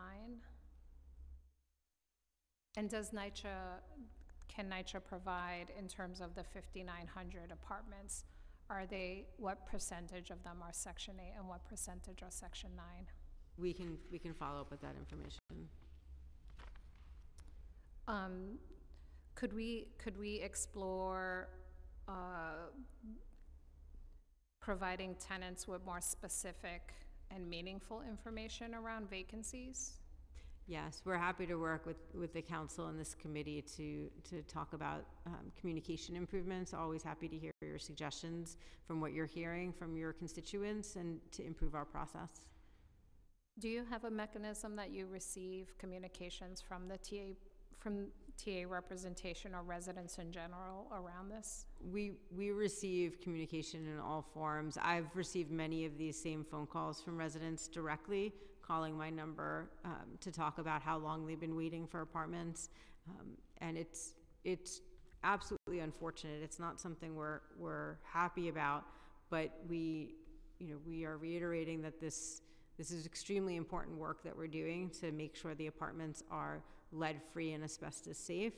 But I know we have more work to do on the general repair side, but we take all of those phone calls, all of those complaints, and if you or your other council members have those as well, please escalate them up so we can address them as needed. I smile when I ask that question because I know NYCHA tenants are incredibly vocal and will ensure that we have heard what they have to say. So it is not for want of NYCHA residents not being vocal, but how their feedback is truly integrated and turned into action, responsive action. What conversations has NYCHA had with the governor's office and other state electeds to help fund NYCHA's capital and maintenance needs? And I'll include operational needs as well. We are having ongoing conversations with both the Assembly and the Senate, as well as the governor's office, on our ongoing capital needs as well as expense needs. We have a very open line of communication, and those conversations are ongoing. What's been the specific asks? I'd have to get back to you on the specific asks, although I know Brian Honan is up in Albany right now as we speak, so we will follow up with you on that. I'm sure he's not asking for as much money as he should be, but we'll talk to Brian when he returns. In terms of the physical needs assessment, we know this is an accounting of the short and long-term capital needs for each of the developments. The last assessment was done in 2017. We know is performed every 5 years. Has NYCHA completed the new physical needs assessment? When does NYCHA plan to release this information? Our Asset and Capital Management Division is leading the efforts to update and produce a new physical needs assessment. I can't speak to the status of their work, but we'll definitely follow up with you on that. Great, and I know there have been some clearly articulated shortcomings in how those assessments have been done in the past, and I'd love to see how the Asset and Capital Department has incorporated that specific feedback in their work. So we look forward to hearing back from them on this issue. I'm going to take a pause and hand it over to Councilmember Ressler, who would like to ask a follow-up question. Thank you.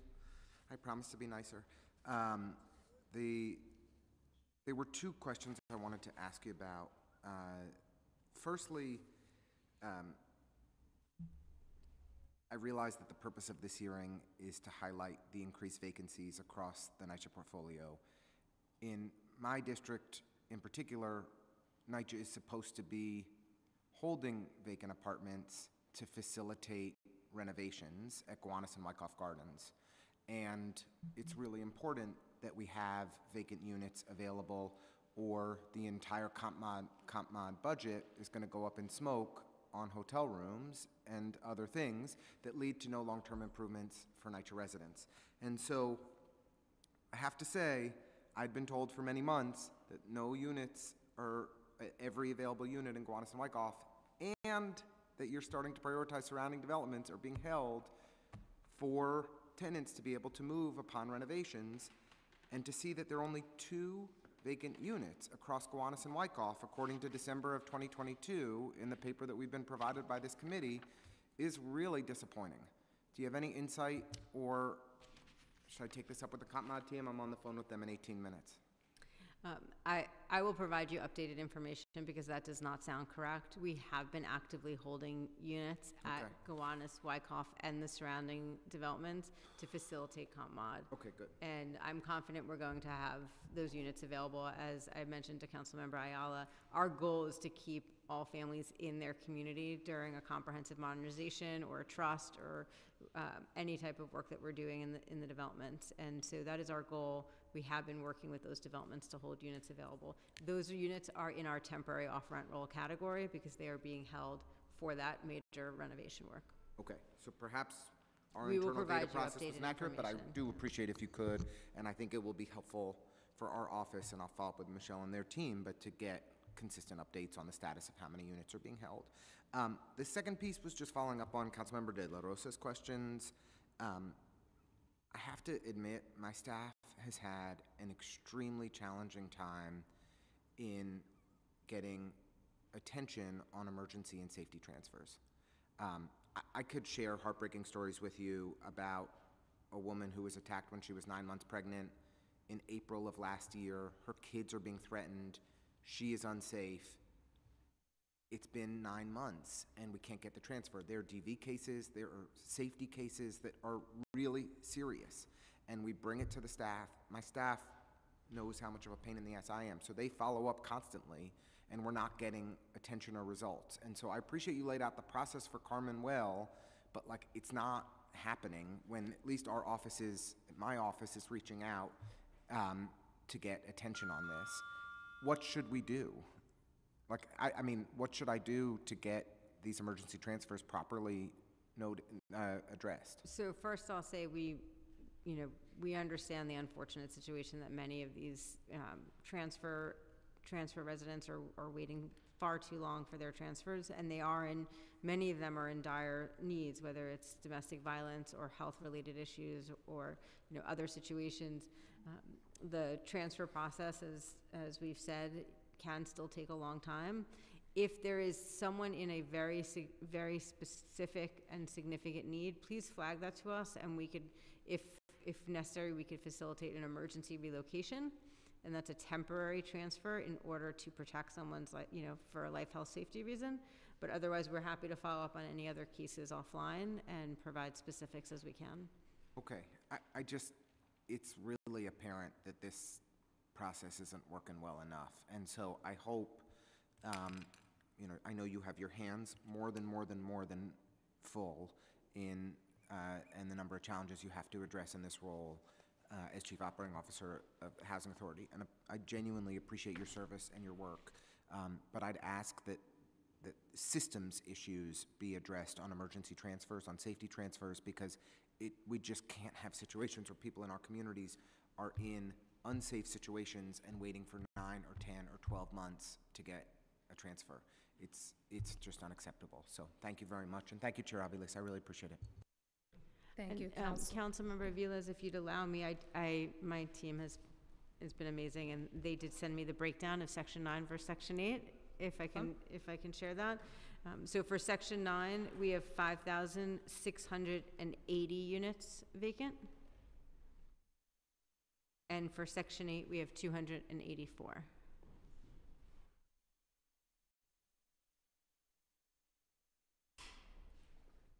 Great, and we'd request that any reporting done to the TA presidents on vacancies also note which units are Section 8 and which are Section 9, and just an overall meaningful report. I think having TA presidents have to do the math around their funding reductions and what that actually means in terms of vacancies is not an appropriate way to engage with our tenant leaders. So I guess going off of Councilmember Ressler's questions on transfers, in particular RAD impact, if a tenant is waiting on a transfer for a vacant public housing apartment, but the development converts to a packed site, what happens to their application? And does NYCHA continue to honor the transfer request? Unfortunately, once the location converts to Section 8, it's a completely different program, so their public housing transfer is no longer valid. They're not allowed to transfer from Section 9 to Section 8 under PACT.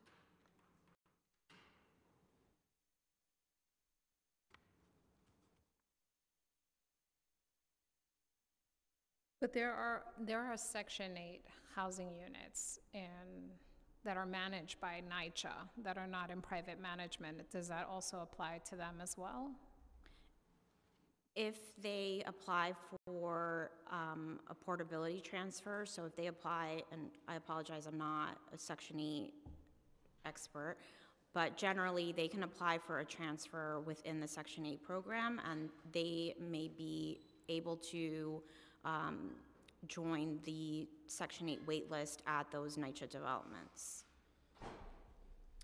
Does NYCHA know how many housing residents have requested for transfer that were blocked out because of RAD PAC conversions?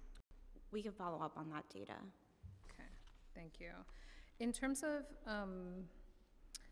when developments are converted into RAD impact, does NYCHA retain data information, and do the private management companies report on vacancy rates? I'd have to check with our real estate development team. I think they are in communication with those developers and would receive information upon ask, but I'm not entirely sure if there's a formal reporting, but we can find out for you. Great. We'd like to know how many apartments under the RAD impact conversion program are currently vacant and the average waiting time for a turnaround.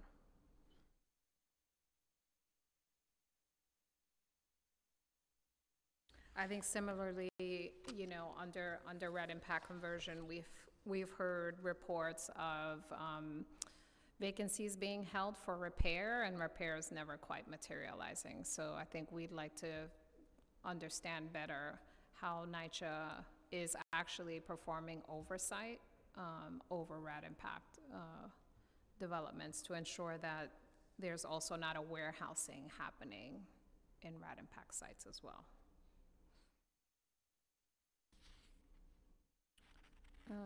Let's see. One thing I wanted to follow up on in terms of whoops, I lost my way. We met,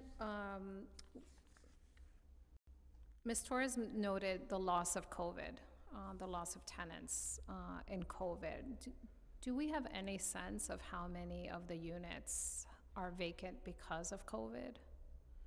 No, That's- we don't have that level of data. Do we have a sense of what is precipitating the vacancies?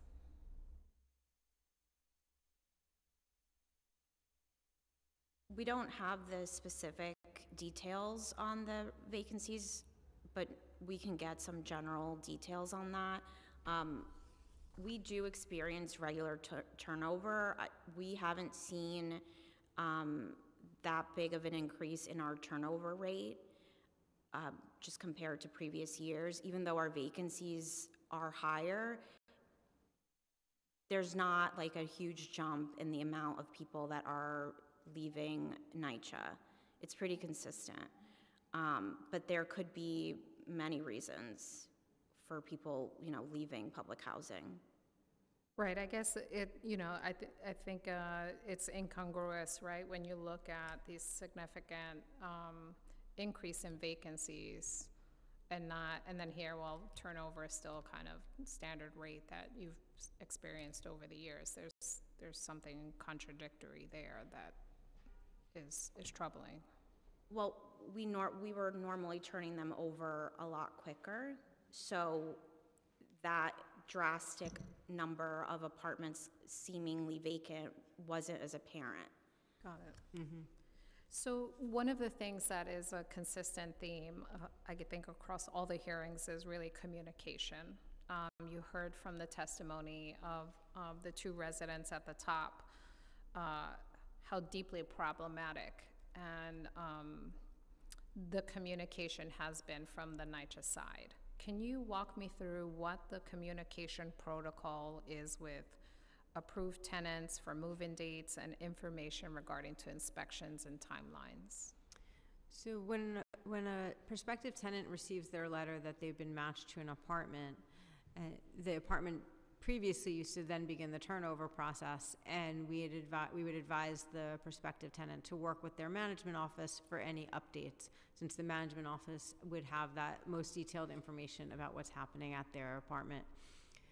Our goal is that with our new policy, where you're not matched to a unit until it's ready, a lot of these communication issues will no longer happen, because you will be contacted, come in, view the apartment, begin the leasing process, and move in. So we are hoping that this is something that we are phasing out of.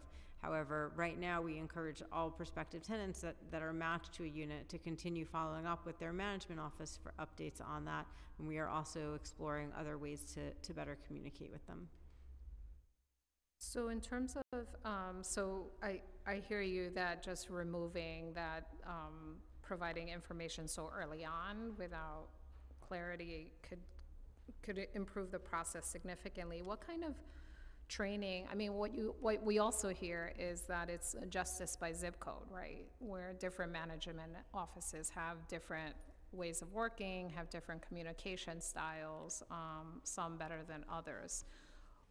What are the expectations for managers, and what kind of training do they receive around how this process is communicated to either transfer residents or prospective residents? So the managers are aware of our guidance and procedures that they have to follow when it comes to our turnover process. And we do know that we have a range of skill sets within those managements. We hear that from our residents all the time. But they are trained in our guidance of how to communicate this information. Are residents ever provided with a concrete document around instructions and timelines related to their units? I believe when they get their match letter, they're notified of their unit and their development and the contact information for the property management office at their development. Okay. Are those notices provided in multiple languages?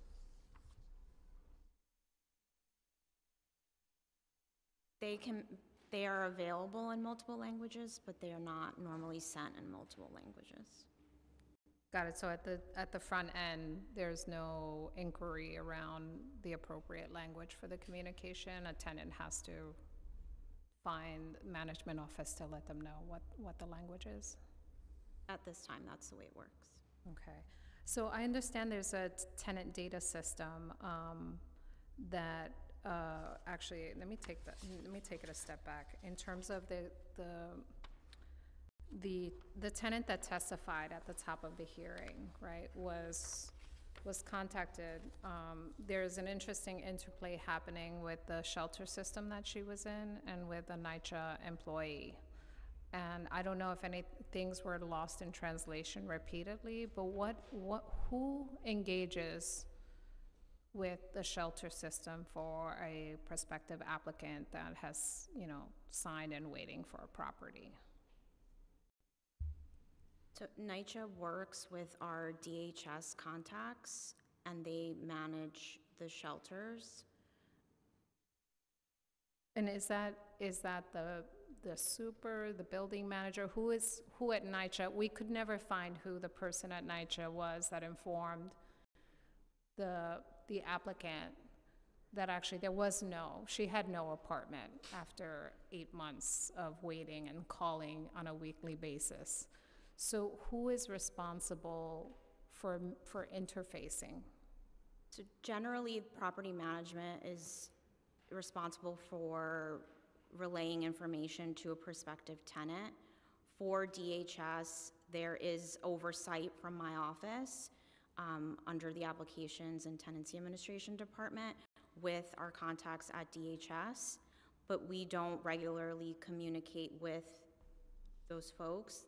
Once they have been matched with the unit, their communication is generally with property management. So in terms of, we understand there's a tenant data system. What kind of information is stored there, and who has access to this information? And how is tenants' privacy protected? So NYCHA has more than one tenant data system. So we have our customer relationship management system, which is Siebel, that manages the application process. Once they become tenants, that goes into a separate system, unfortunately. And then those two systems are integrated to some extent. NYCHA adheres to general privacy rules and regulations that are required by HUD. I can't speak to that specifically, but we can get you more information on our data privacy. Got it. And the reason for context that we're asking is we saw a total breach when not only did someone who sounds like shouldn't have access to her information, gave her very wrong information, and its direct impact, right, was her health and the health of her children. And so, I think we cannot underscore enough the direct impacts of the delays of vacancy, the misinformation that gets put out because of the vacancies, and how people are being shuffled between systems, and the cost, quite frankly. I think Councilmember Ressler was right to note the net cost of us as a city agency investing in a homeless shelter system that is significantly more than the $45,000 it would cost to renovate an apartment on an annual basis. It doesn't make any sense at all. So, to underscore the importance of training, the correct information, and clear protocols, which I'm not sure I heard we have clear communication protocols on these procedures. If there is, we would like to see what the expectation that is laid out for staff around how they communicate the vacancies and the timeframes, because what our office sees and hears is often no communication at all, or a form letter with one sentence that is incomprehensible, that doesn't really tell you much of anything. So we look forward to receiving that. I just have a few more last questions. Do you have any questions? In terms of the 2021 housing vacancy survey identifies 7 major maintenance deficiencies: heating equipment breakdowns, additional heating required, presence of mice or rats, cracks and holes in interior walls and ceilings, floor holes, broken plaster and peeling paint, and water leakage. Can you provide us with a breakdown on how many vacant units have issues with heating equipment breakdown, requiring each of these categories, requiring additional heating, the presence of mice and rats, cracks and holes, floor holes, broken plaster and peeling paint, and lastly, water leakage? We don't track all of those in the same way as presented in the vacancy survey. So for example, our vacant units are inspected for what they need for general repairs. But for example, heating is a building system and not necessarily tied specifically to that vacant unit and would not impact the turnover of the vacant unit. We would be working hard to restore heat if there is a heating system failure, but it's not part of the turnover process. But I'd have to see how we're tracking the individual needs of the apartment, of which apartment maybe needs carpentry versus plastering. But they all get, I think they all get some level of all of those skilled trades because of the extensive work that's needed. There's usually extermination inspections performed, but I'll see how the data is tracked and get back to you on that. Yeah, I think I hear, the kind of building-wide issues versus the specific apartment issues, and because of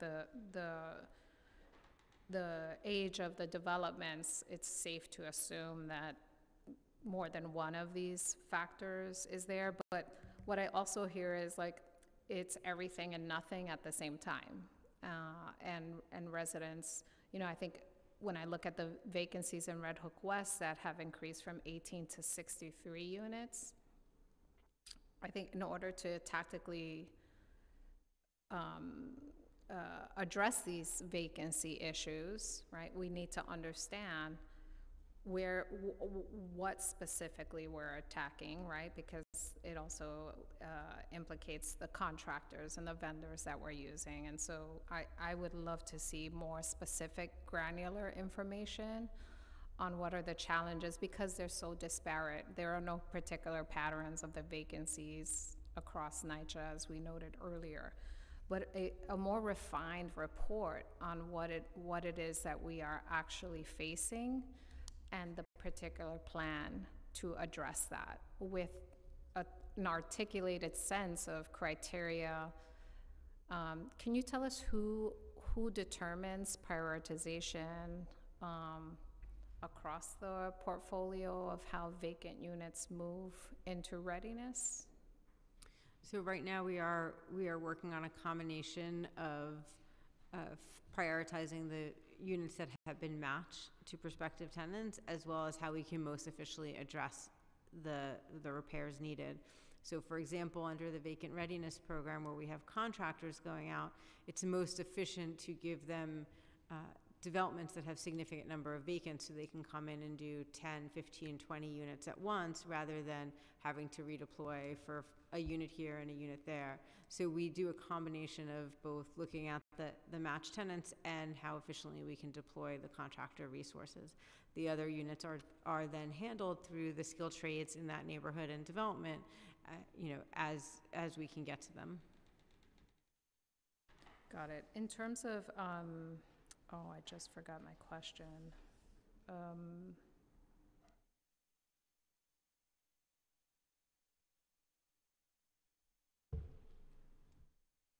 In terms of on the back end, when apartments are ready for tenants, who reviews that work to ensure that it's completed and to standard?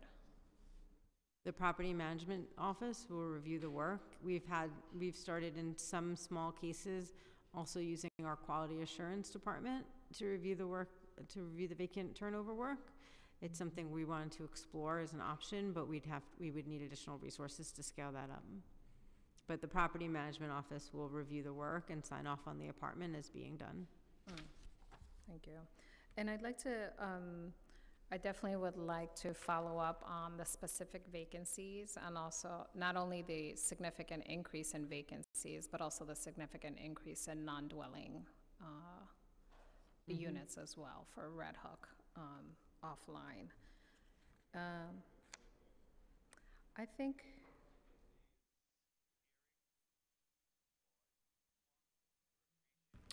think with that, we might be ready. I think we're ready to hear public testimony. I want to thank you for your time and answers, and we will continue this conversation. Thank you so much. Thank you. We'll now go to public testimony. We have several or a few folks on Zoom that we're going to do first, and then we will continue. I'll read the person who is going to be unmuted on Zoom, the next person who'll be ready, and then the third person who's here in the room.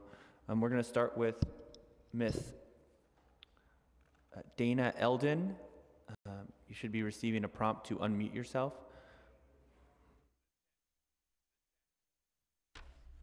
Hi, good morning, or good afternoon now. Can you hear me? Yes, Ms. Eldon, thank you. Yes, thank you, and good afternoon to you all, you committee members, Ms. Trumbull. I'm a TA resident and also the TA president for St. Mary's Park Houses in the South Bronx. And recently, as all TAs received a letter from Engagement regarding, well, really from Ms. Beauvais Hyatt's office, informing us of our funding for the year, depending on the amount of dwellings. So St. Mary's has 1,007 units. Our funding, however, was counted as 954 units, which is a difference of 53, which is also a difference of $794, roughly. So that is the loss that we encounter with the cut in the amount of apartments that can be funded.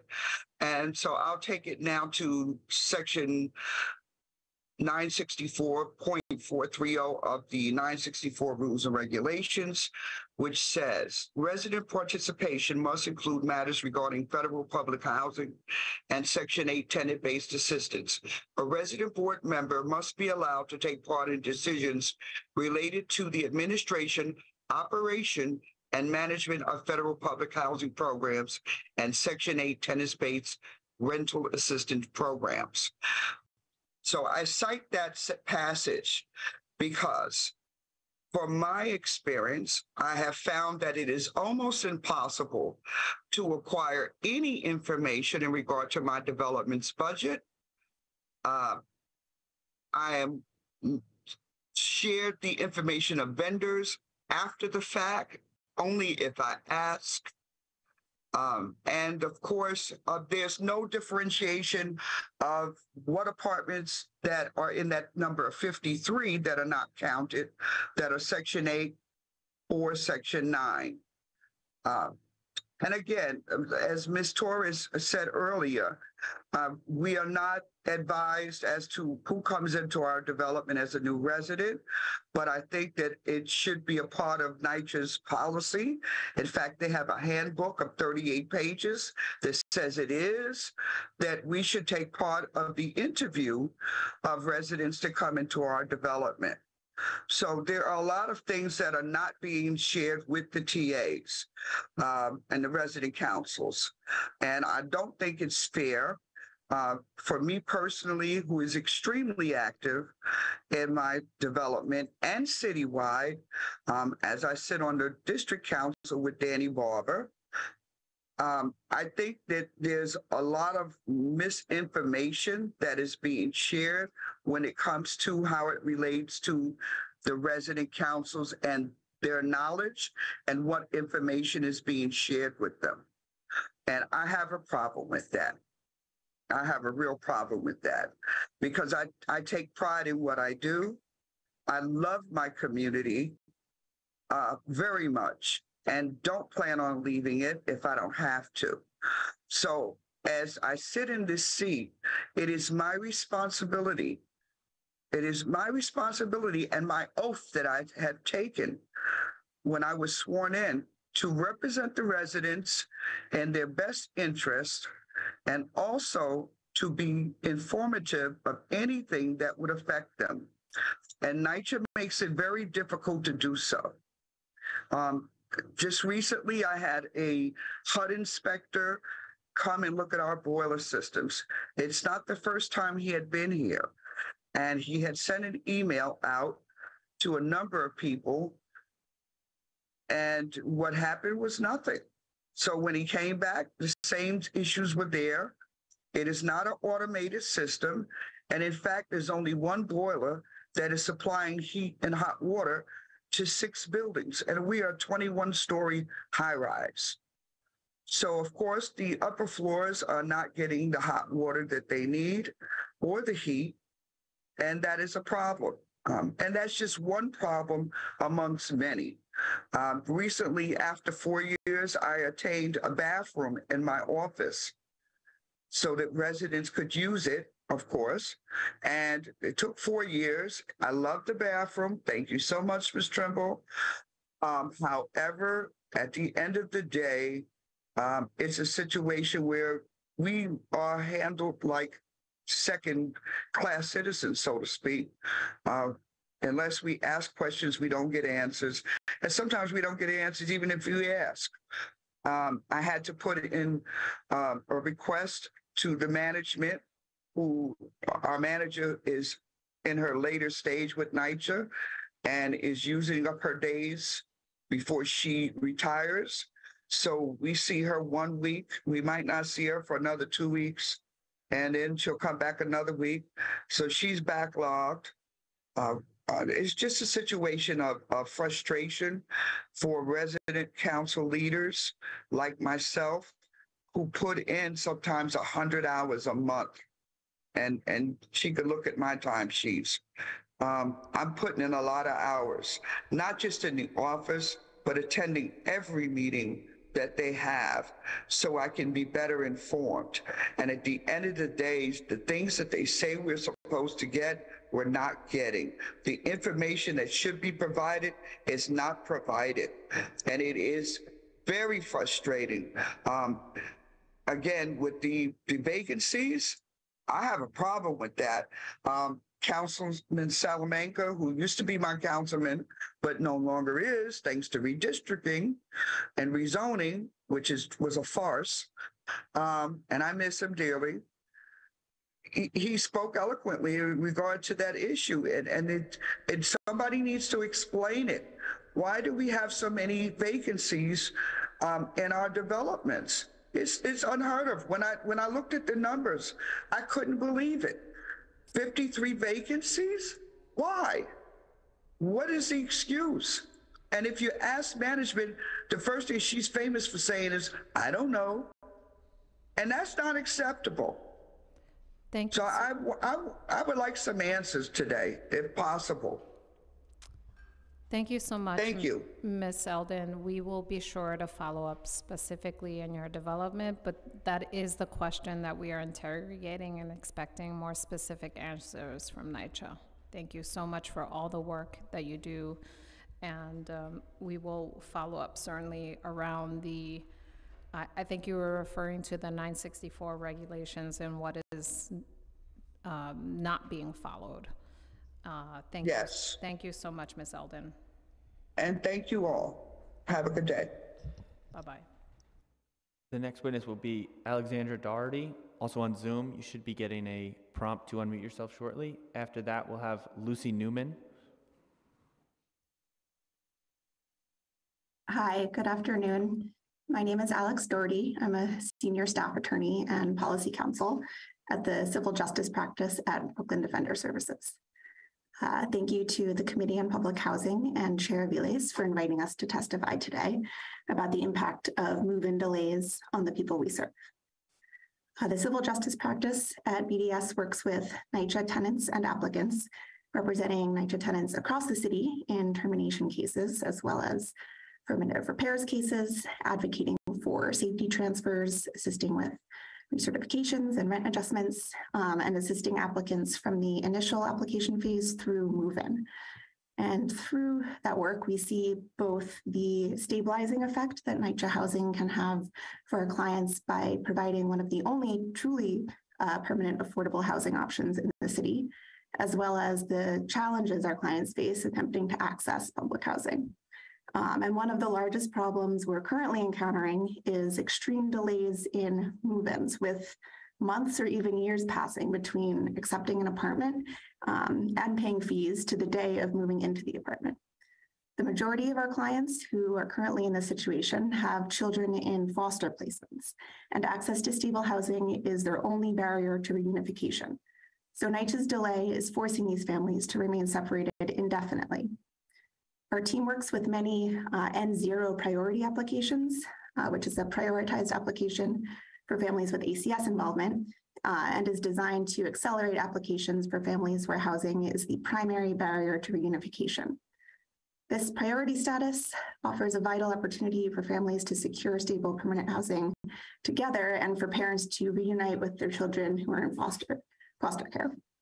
But delays in housing availability cause children to languish in the foster system far longer than they need to. One person we represent, Ms. D, had experienced housing instability for many years, and her children were removed to the foster system. ACS agreed to return her children to her care once she had stable housing. Back in July 2021, Ms. D's N0 application was certified by NYCHA, and 6 months later, she had been selected for an apartment. In February 2022, she viewed the empty apartment, paid her move-in fees, and was told to expect a call from the manager when it was ready for her to move in. She called NYCHA every few weeks, but each time she was told that there was no new information and she had to be patient. Our office contacted the development, NYCHA's central office, and the ACS housing team multiple times, but we were given conflicting information about what environmental testing had already been done and which repairs were still outstanding. All in all, NYCHA gave Ms. D 5 tentative move-in dates between April and August 2022, all of which they failed to meet. She wasn't able to move in until late October 2022, which was 10 months after she was initially offered an apartment and paid her fees. During this time, her kids remained in a foster placement solely because of NYCHA's delays preparing the apartment for move-in. Children in New York City's foster system remain in placements on average for 2 years, which is 6 months longer than children outside of the city. In our experience, a lack of stable housing contributes to these long stays. Children and families suffer long-term trauma by these separations. And while NYCHA provides critical access to permanent affordable housing and family stability, when apartments sit empty for months or even years awaiting inspections or repairs, New Yorkers face unnecessary delays in safety and stability. So we urge the council to work with NYCHA to identify the root causes of these delays in turning over apartments, and to ensure that NYCHA has the staff and funding to conduct environmental testing and complete necessary repairs on vacant apartments in a timely manner. Thank you, and I welcome any questions. Thank you so much, Alexandra. We appreciate your testimony and can't agree more around the urgency around ensuring that we turn over apartments rapidly, and that there is a full communication system and a clear sense of accountability around whose roles and responsibilities fall to communicate with residents and to communicate proper information. So we thank you and look forward to working with you and NYCHA to improve this process for our residents. Next, we'll call Lucy Newman. And all witnesses will know they can submit their written testimony up to 72 hours after the hearing through the council website.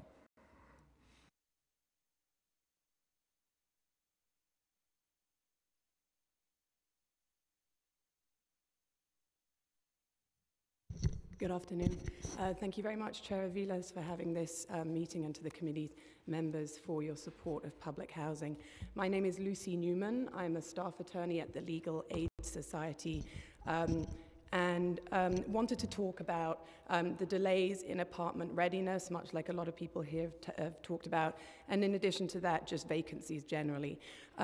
As was mentioned by Ms. Torres and then one of my colleagues, Alexandra Doherty, the delays in readiness has a huge negative impact on our clients, and we see it daily throughout the 5 boroughs. As we all know, that data that NYCHA posted confirms the dramatic increase in the turnaround time. And this has real damaging and harmful effects on the people and the families that are waiting to move into their new home. We all know that many people who are awaiting access to those apartments could be already living in NYCHA but are waiting for a safety transfer, many of whom by these delays are being put in real, dangerous conditions because either they're, domestic violence survivors or victims of a crime or have problems with their neighbors that put their safety at risk on a daily basis. Many are also living in conditions that are dangerous to their health, and continuing to stay in those apartments poses a real threat to them. In addition to that, many thousands of people are waiting on N0 priority in city homeless shelters, and those delays cause unbelievable stress on households that are languishing in city shelters. In my written testimony, you'll see that I've just explained a few case examples, and when I say it's just a few, we have hundreds that we could talk about. Many of them, again, examples and demonstrate and confirm the impact and experiences that both Ms. Torres spoke about and Alexandra spoke about, and that just this is what's happening on the ground to individuals. You'll see that I mentioned a woman who we're calling Miss L. She accepted an apartment in March of 2022, and I understand now that that policy has changed in that they're changing the issuance of the apartment readiness date. But what we see in her example is a lot of the problems that I believe will still continue, notwithstanding this change that they made. For example, in November of 2022, NYCHA, I had been following up with them so much about why it was that she was still, 9 months later, still waiting for this apartment. And they were able to confirm that the lead and asbestos abatement had actually been done in August, but the delay was now at the property management level. And I think one of the things we see a lot of is that there is real disorganization at the property management level around staggering of appointments. A lot of the time apartments are just sitting there with no work being done at all. I do believe that a lot of the lead and asbestos abatement is being done pretty efficiently and effectively, but then there's this kind of gap after that about what then happens. So we were told in December that she would get the apartment in middle of January. We were now yesterday told that she'll be expecting to get it middle of February. So that's now 11 and a half months since she paid security deposit and first month's rent. I then discussed the case of a gentleman called Mr. M. His family were living in shelter and had been living in shelter for a very long time and had extremely terrible conditions during COVID. And again, he received this ARD letter and then was basically told by management, you shouldn't ever rely on that letter because it's not definite. But we just kept following up daily, all different types of advocates following up on his behalf. And every time we were just being given different dates. The stress that was put on that household was just unbelievable. He was always concerned that he was missing a letter that may then put him at risk of losing the apartment, because as we know in shelter, a lot of the time getting documents is tricky. They eventually ended up leaving shelter to a private apartment in the summer of 2022 because they just couldn't wait any longer to secure permanent housing. I also discussed the case of Miss D. She was a safety transfer, an emergency safety transfer with bed bugs in her NYCHA apartment. Her eldest child was unable to actually live with them in the apartment because it was so bad for his allergies and other things. And the 2 younger children slept in the living room because they couldn't access the bedroom.